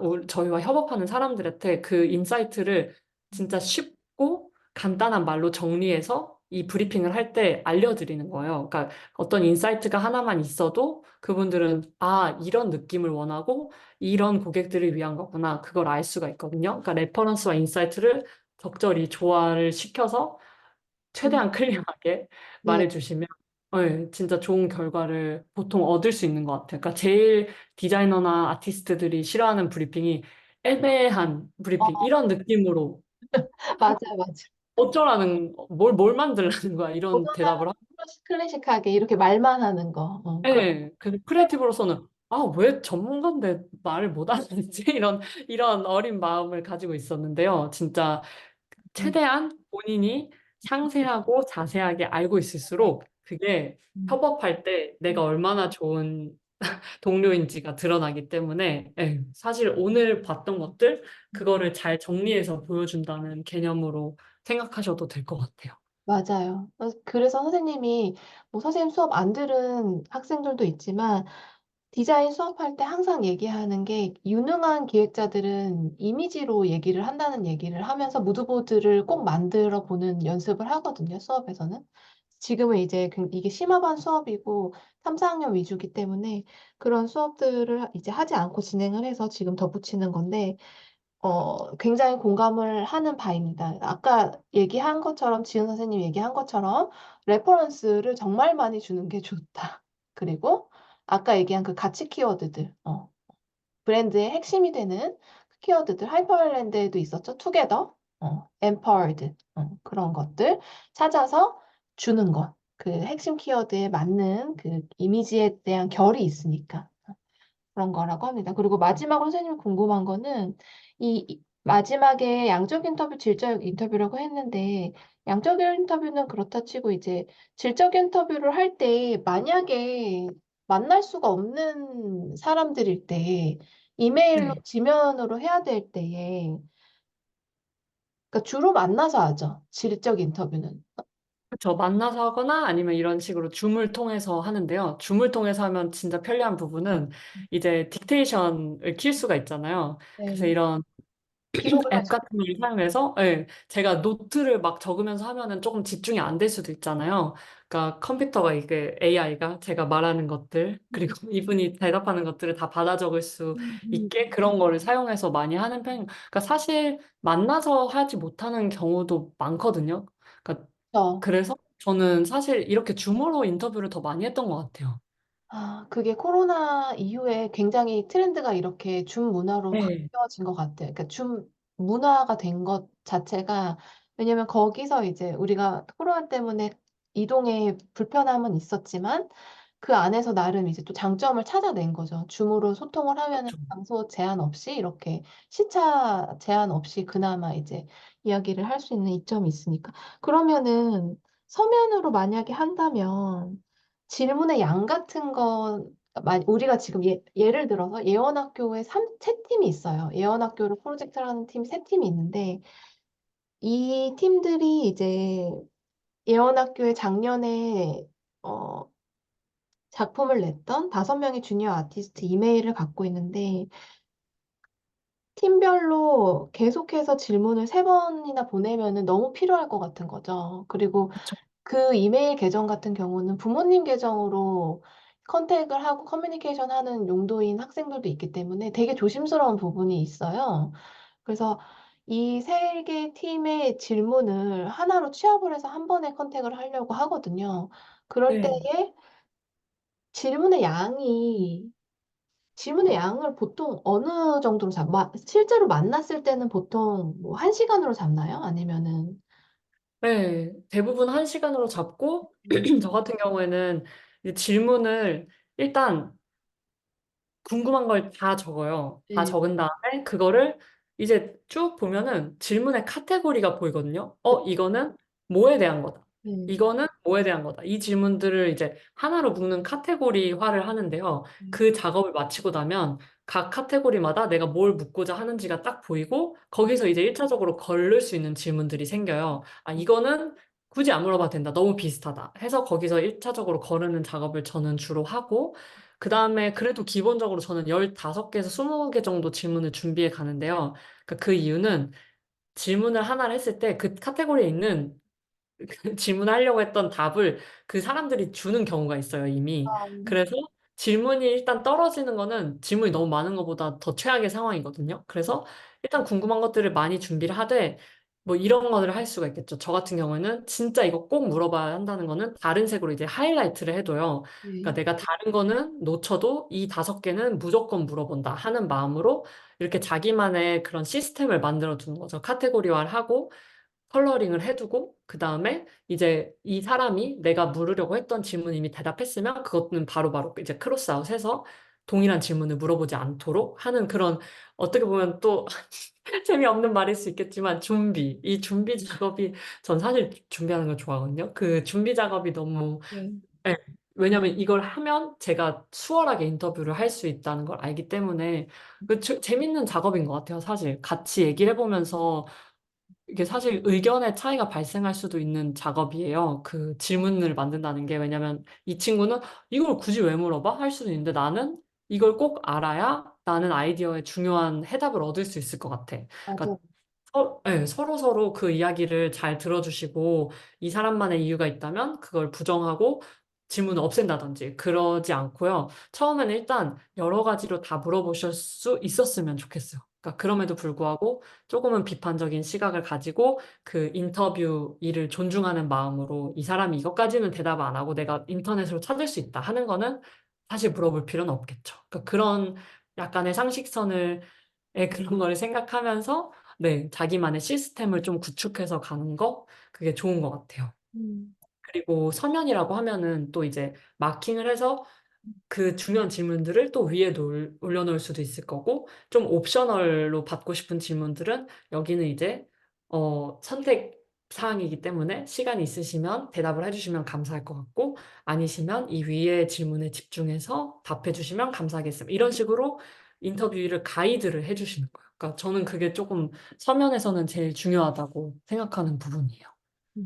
되게 유용한 대답을 해준 것 같아요. 우리가 질문을 이제 보내야 되는데, 이 질문을 받는 예원학교 프로젝트 같은 경우에는 질문을 받는 사람이 어른도 아니고, 그리고 그렇지만 보호자일 수도 있고, 또, 지금 이렇게 주니어 아티스트라고 우리가 칭하는데, 이제 막 초등학교를 졸업한 이제 집단이기 때문에 굉장히 조심스러운 면이 없지 않아 있거든요. 그래서 방금은 이제 뚜주루 실무진이랑 얘기를 했는데 뚜주루 실무진 같은 경우에는 굉장히 이제 어른이시고 그리고 여러 회사들과 미팅을 해보셨기 때문에 이런 질문 받는 거에 또 되게 익숙하시고 대답도 굉장히 이제 유연하게 잘 해주시고 해줄 수 있는 영역이 굉장히 많은데 예원학교 같은 경우에는 접근성에 있어서 어떻게 해야 되는지 그런 이제 뭐랄까 노하우 같은 게 굉장히 궁금했고 우리가 이런 그 어드바이스를 받아들여서 질문지를 만들 때 좀 카테고리를 이제 중요도를 이제 나눠가지고 가볍게 이제 볼 수 있는 질문과 그렇지 않은 필수 질문들 이런 거 나눠가지고 하면은 굉장히 도움이 많이 될 것 같습니다. 자, 여러분, 선생님 질문 되게 많이 했죠.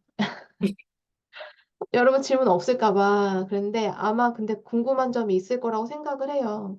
그래서 여러분 질문하기 전에 지금 우리가 특강을 이제 받는 것이니만큼 학교에 제출해야 될 자료가 있거든요.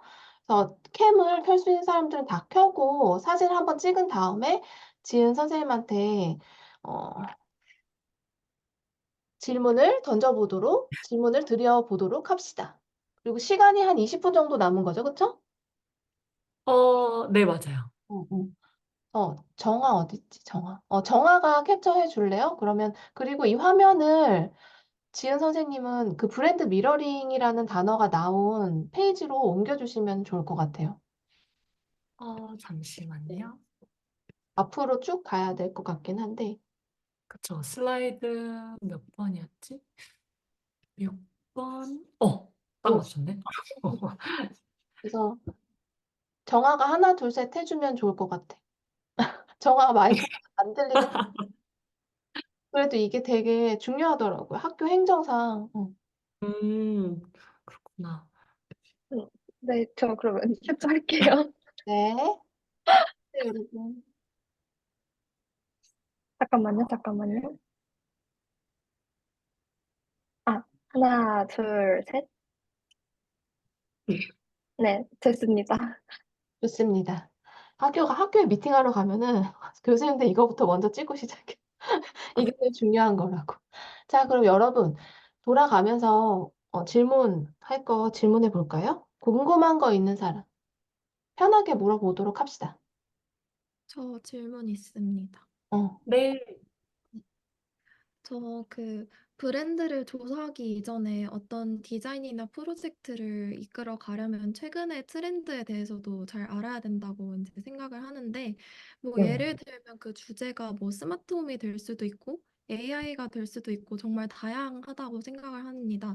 그러면 네. 그런 트렌드 조사는 주로 어떤 툴을 이용하여 인사이트를 얻으시는지 궁금합니다. 혹시 그 최근에 이슈가 되었던 그런 챗GPT나 미드저니, 뭐 스테이블 디퓨전 같은 AI 툴도 사용을 하시나요?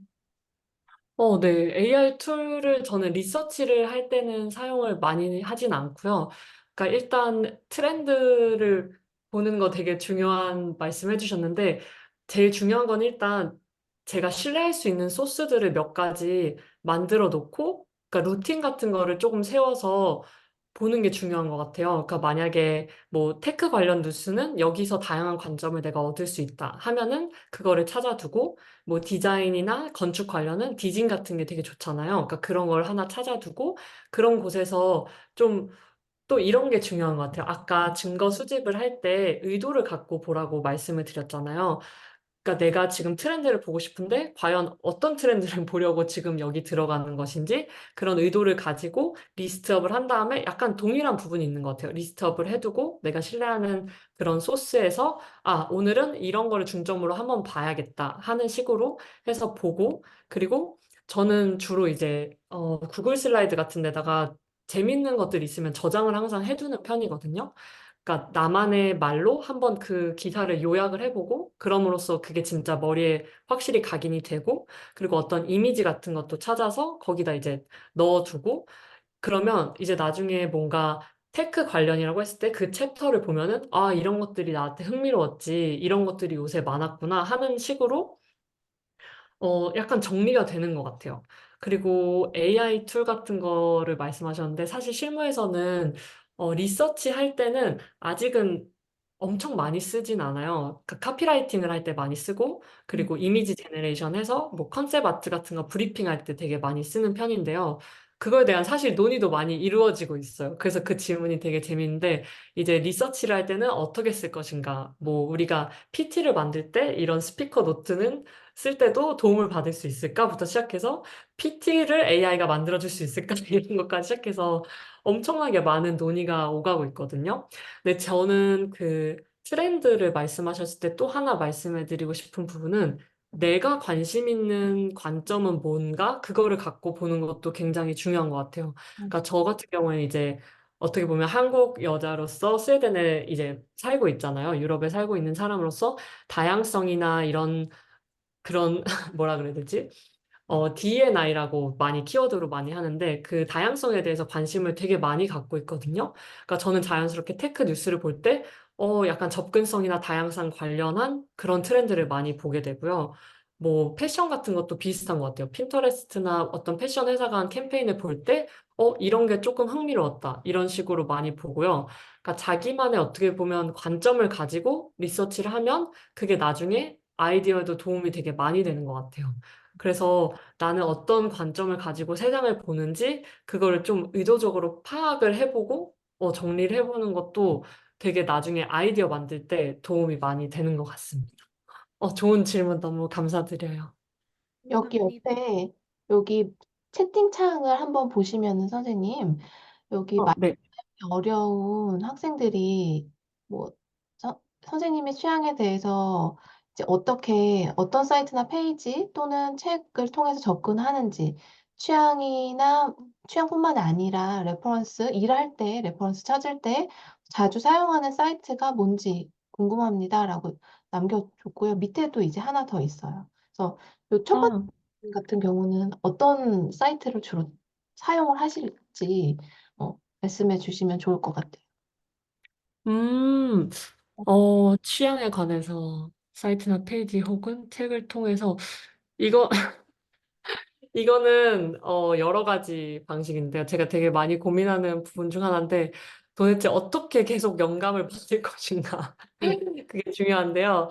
사실 저는 사람들을 만나는 것이 제일 큰 영감이라고 생각하는데 그 사람을 만날 때 중요한 거는 오늘 이 친구랑 재밌게 놀아야지 이렇게 할 수도 있지만 이 친구가 디자인이나 이런 거에 관심이 많은 이 동아리 친구분들은 다 그에 관심이 많으시잖아요. 그러니까 의도적으로 약간 오늘 얘가 요새 뭐 보고 있는지 물어봐야지. 요새 얘가 뭐 좋아하는지 좀 궁금한 거 물어봐야겠다. 저는 약간 그런 식으로 많이 접근을 하고, 그러면 친구들이 이제 웹사이트에서 정말 뭐 볼 수 없는 것들을 너무 많이 알려주거든요. 그래서 음, 서로에 대해 좀 궁금해하는 거? 저는 음, 그게 사실 제일 재밌다고 생각해요. 개인적으로는.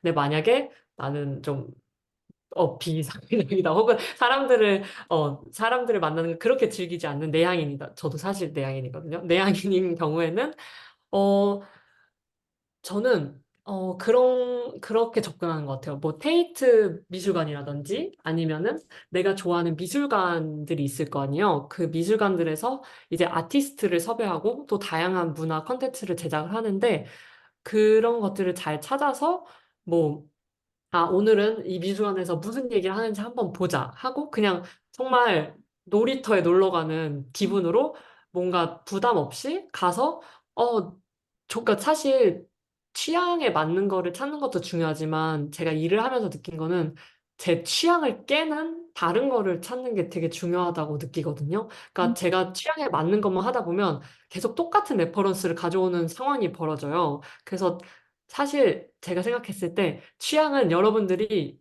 이미 잘 알고 있어요. 핀터레스트를 보시면서 뭐 무드를 그 이름으로 저장하시고 거기에서 이제 뻗어 나가는 것들을 하나하나 이렇게 모으셔도 되지만 사실 제가 추천해드리고 싶어는 이 취향의 벽을 깨부시고 새로운 취향들을 많이 찾아 나가는 것. 근데 그게 아까 말한 친구들의 취향을 물어보는 것, 친구들의 취향을 궁금해하는 것에서 시작한다고 생각이 되거든요.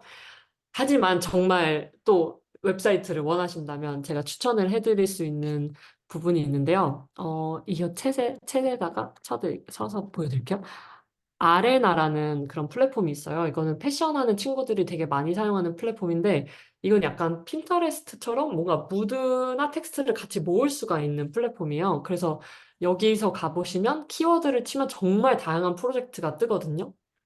그러니까 어, 뭐 생성형 AI 뭐 이런 식으로 쳤다고 합시다. 그러면 거기에 관련된 사람들의 생각부터 시작해서 사진, 영상, 뭐 그래픽 같은 게 이렇게 줄줄이 뜨거든요. 그래서 그걸 자기만의 보드로 모아볼 수도 있어요. 그러니까 어떻게 보면 저는 어떤 사이트나 페이지 혹은 책을 통해서 접근하는 거에 거에 이전 방법이 호기심을 가지고 일단 나한테 내가 접근할 수 있는 곳에서 이렇게 모아보는 거죠. 그러니까 내가 이거를 모았는데 이걸 왜 모았지? 에 대해서 생각해보고 나는 이걸 너무 좋아하는데 근데 다른 건 뭔가 없을까? 약간 이런 식으로 뻗어나가 보는 그런 거를 조금 추천드려요. 근데 만약에 진짜 크리에이티브 관련 책이나 이런 거가 궁금하시면 제가 나중에 한번 리스트업을 해서 공유를 해드릴게요. 근데 저도 아마 여러분이 찾는 거랑 비슷하게 찾을 거예요. 인스타그램, 뭐, 핀터레스트 이런 데서 주로 찾습니다. 아니면 뭐 매거진 같은 경우에도 네, 좋은 소스를 제공하고요. 맞아요. 어, 매거진에서 되게 가지치기를 많이 할 수가 있죠. 좋아하는 음, 매거진이 뭐 디진 아까 얘기했는데 굉장히 훌륭한 디자인 매거진인데 또 다른 좋아하는 매거진이 있을까요? 디진도 좋아하고 그 이름이 갑자기 생각이 안 나는데, 옛날 그 프레임 뭐죠? 되게 좋았는데 진짜 어떤 거요? 옛날에는 프레임도 되게 좋은 잡지라고 많이 봤는데 정말 옛날 얘기긴 하지만 어차피 지금은 다 디지털 프린팅이 가능해져가지고 프레임도 많이 이제 지금 디지털로만 많이 이제 계속 홍보를 하고 있죠. 음, 갑자기 하려니까 이름이 생각이 안 나네요. 그래서 나중에 정해서 보내드릴 텐데, 저는 사실 브랜드 자체 블로그 같은 거 읽는 것도 재밌다고 생각해서, 핀터레스트 블로그 꽤 재밌거든요. 거기서 이제 다양성이나 그런 거에 대해서 얘기를 하고, 이, 우리가 보기에는 그냥 비주얼 보드처럼 보이는 이 회사가 도대체 어떤 일들을 하는지, 사람들이 자기한테 맞는 머리 스타일이라던가 패션 스타일을 어떻게 쉽게 찾을 수 있는지 그런 노력을 되게 많이 하고 있거든요. 네. 저는 사실 그래서 매거진 말고도 제가 좋아하는 브랜드에서 네. 에디토리얼처럼 해놓은 컨텐츠가 많잖아요. 그거 읽는 것도 저는 되게 좋아해요. 그리고 음, 그것도 도움이 많이 됩니다. 이 브랜드는 자기에 대해 어떻게 이야기를 하는지 알 수가 있기 때문에 되게 좋고요. 서현 학생분이 질문하신 게 있는데 사진 서칭할 때 포토그래퍼 등 비주얼 아티스트의 사진을 인용할 때 저작권 같은 경우는 어떻게 하는지 궁금하시다고 하셨는데 이제 사실 뭐 프로젝트를 이제 클라이언트한테 피칭을 하는 경우에는 그런 캐비앗이라고 이제 영어에서는 표현하는데 아래 이렇게 짤막하게 쓸 수가 있어요. 이런 스타일로 원하는 것이지 이 포토그래퍼를 사용한다는 그러니까 되게 재미없는 대답일 수 있는데 그런 식으로 되게 그냥 명확하게 말하는 거거든요.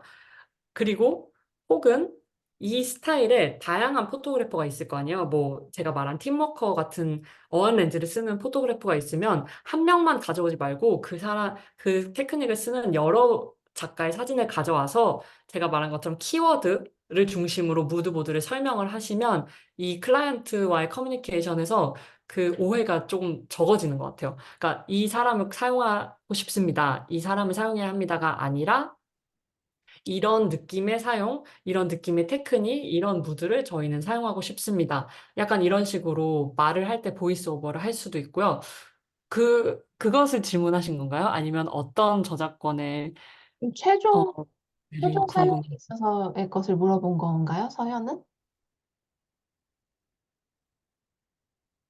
지금 이제 이준 선생님 얘기한 거는 충분히 이해할 것 같아요. 그 기획자가 이제 프레젠테이션 할 때 마음에 드는 사진에 있어서 그런 식으로 방어를 할 수가 있다. 그리고 위험 요소를 피해 가면서 클라이언트에게 설명을 할 수 있는 그런 공식 자료를 만들 수 있다라는 내용이고 서현 같은 경우에는 최종적으로 이제 그 사진을 어디서 피터레스트 같은 데서 사용을 할 때 저작권은 어떻게 하는지 그게 궁금한 건가요? 최종적으로는 어떻게 해결을 하는지 그게 궁금한가 봐요. 그러니까 최종적으로는 뭐 당연히 원칙적으로는 이제 사진은 스톡 사진이 아니면 그 해당 포토그래퍼의 사진은 사용을 할 수가 없고요. 그러니까 우리가 그 스타일을 빌려서 어떤 특정한 렌즈, 어떤 느낌을 내서 찍을 수는 있지만 이거는 되게 근데 전문가에서도 어려운 부분인 것 같아요. 그러니까 그 사진을 사용하지는 않으나 그 스타일을 빌려서 썼는데 이게 얼마나 비슷한지 그러니까 음, 그거는 되게 크리에이터로서 되게 항상 조심해야 되는 부분이에요. 내가 이거를 완전 갖다 베낀 건가? 아니면 이 사람이 써서 재밌는 거를 우리 브랜드에 맞게 넣은 건가? 그러니까 그거를 항상 크리에이티브로서는 체크를 많이 해야 되는데요. 어쨌든 최종본에 대해서 말씀을 드리면 그 그런 공간에서 찾은 거는 스톡 사진이 아니면 저작권에 침해가 되기 때문에 사용할 수 없다가 네, 맞는 답인 것 같습니다. 그러니까 무드 이미지로는 사용이 가능하고 그걸 이제 브랜드에 맞춰서 우리가 제작을 할 때 변형을 시키는 거죠. 맞아. 새로 제작해야 그렇게 되는 거죠. 보시면 될 것 같아요. 네. 또 질문 있을까요, 여러분? 네, 제가 질문 드리고 네. 싶은데요. 네. 우선 선생님 강의를 정말 잘 들었습니다. 그래서 어, 제가 질문 드리고 싶은 것은 꼭 브랜드의 자료가 아니더라도 굉장히 많은 분야의 다양한 레퍼런스들이 존재하는데 그게 앞서 봤던 것처럼 그런 스쿨의 어떤 두 가지 종류를 봤는데 그렇게 명확하고 뚜렷하게 정체성과 목적을 드러내지 않은 그런 레퍼런스들도 많이 존재를 하는데 이것들을 이제 많이 찾고 수집을 하면은 안목을 키우는 데 도움이 되는지 궁금합니다. 음. 그러니까 정체성이 뚜렷하지 않은 브랜드의 것을 보는 것이요? 그러니까 이거는 약간 다시 의도에 대해서 말하고 싶은데 어떤 의도로 그거를 보는지가 중요한 것 같아요. 그러니까 만약에 그러니까 제가 사실 뚜주루 팀을 위해서도 빵 브랜드를 좀 베이커리 브랜드를 가져오고 싶었어요. 스웨덴에 있는. 근데 너무 비슷한 거예요. 이 브랜드들이 너무 비슷비슷해서 차별점이 너무 없는 거예요. 근데 유진 학생이 말한 것처럼 이 브랜드를 보면서 또 번뜩 떠오르는 생각이 있을 수가 있죠. 아, 이것이 뭔가 지금 사람들이 되게 안전하다고 생각하는 정도의 커뮤니케이션이구나. 근데 거기서 이 정도가 그 수준인데 거기서 우리는 뭐를 조금 더 해보면 안전하지만 그래도 조금 틀에 벗어난 것처럼 해볼 수 있을까? 그런 상황에서 약간 기준점으로 사용하기는 좋은 것 같아요. 왜냐면 이것도 너무 좋은 질문인 게 브랜드에서 되게 재미없는 브랜드들이랑 일할 때도 있잖아요. 뭐 가스 회사라든지 뭐 그런 데서 일할 때 그 사람들은 굉장히 안전함을 고집해요. 그러니까 우리가 아주 기발한 아이디어를 가져가도 너무 미친 것 같은데요. 뭐 이런 반응이 나올 수도 있거든요. 이건 진짜 좀 아닌 것 같은데, 그럴 때 이제 우리가 브랜드가 좀 안전한 브랜드임을 알 때, 유진 학생이 말한 것처럼, 정체성이 약간 뭔가 항상 안전하고 그렇게 뚜렷하지는 않다. 이런 브랜드들에는 무슨 공통점이 있는지, 거기서 얻어지는 어떤 장점은 뭐가 있을지, 이거를 약간 비판적으로 생각을 해보면, 그거를 또 저희의 무기로 쓸 수도 있어요. 그러니까 이 정도는 업계에서 다 하는 거니까 이 정도는 이 사람들이 괜찮아 할 것이다. 이런 기준점이 될 수도 있죠. 그러니까 평소에는 저는 당연히 재밌는 걸 보는 걸 좋아하지만요. 이런 클라이언트에 따라서 그런 유진 학생 같은 시각으로 보는 것도 진짜 도움이 많이 될 것 같아요. 그래서 어, 질문해 주셔서 감사합니다. 감사합니다. 네. 그게 지금 뚜주루라는 브랜드도 그렇고 예언학교라는 브랜드도 그렇고 브랜딩이나 혹은 브랜드 정체성에 있어서 딱히 막 홍보를 엄청나게 하거나 아니면은 브랜드 아이덴티티가 완전히 정립되어 있다거나 뭐 이렇지는 않거든요. 그래서 딱히 홍보를 활발하게 하지 않기도 하고 두 브랜드 모두 뭐랄까 좀 보수적인 편이라고 보면 돼요. 뚜주루 같은 경우에는 프랜차이즈와 반대 방향으로 가고 싶다고 하셨고 그리고 너무 트렌디하면 또 안 되고 그리고 빵에 대한 진정성 이런 것들 굉장히 음, 강조하는 그런 브랜드고 그리고 예원학교는 더 말할 필요도 없이 아주 아주 전통적인 예술 네. 중학교의 최고봉에 있는 학교이기 때문에 이런 만약에 뚜주루라고 치면 굉장히 실용적으로 얘기를 해보자면 뚜주루라면은 뭐 김영모, 나폴레옹과 같은 제과점이 어떤 식으로 SNS를 운용을 하고 있는지 이런 걸 살펴보면은 지은 선생님이 얘기한 그 안전한 지점 그리고 이 우리가 선을 찾아야 되잖아요. 그 팝업 이전의 뚜주루와 팝업 이후의 뚜주루의 그 선을 찾을 때에 요 정도까지는 괜찮겠다라는 그 감도를 잡을 수 있을 것 같고 지은 선생님이 얘기한 거를 이제 선생님 막 시뮬레이션 하면서 예언학교도 바라보면은 예언학교 같은 학교들이 있단 말이에요. 분명히 뭐 서울에 소재하고 있는 예술중학교라고 유명한 음, 예술고라고 하면 뭐 개원 예중이 있나? 선화 예중이 있죠. 그래서 음, 그것도 이제 비교해 가면서 어떤 식으로 미전을 이제 홍보를 하고 실행을 하고 그리고 그거에 대해서 내부적으로는 어떻게 바라보고 있고 뭐 요새는 중학생들도 브이로그를 찍어서 막 올리고 그러더라고요. 몇 개 이제 있긴 하는데 유진이 이제 던진 이 질문과 지은 선생님이 대답해준 그 대답을 되게 실용적으로 생각을 해봐서 굉장히 그 우리가 자리 잡아야 되는 그 포지션, 뭐라 그 적당한 선을 잡는데 굉장히 유용한 계기가 될 것 같아요. 네. 다른 학생 또 질문할 거 있나요? 궁금한 거.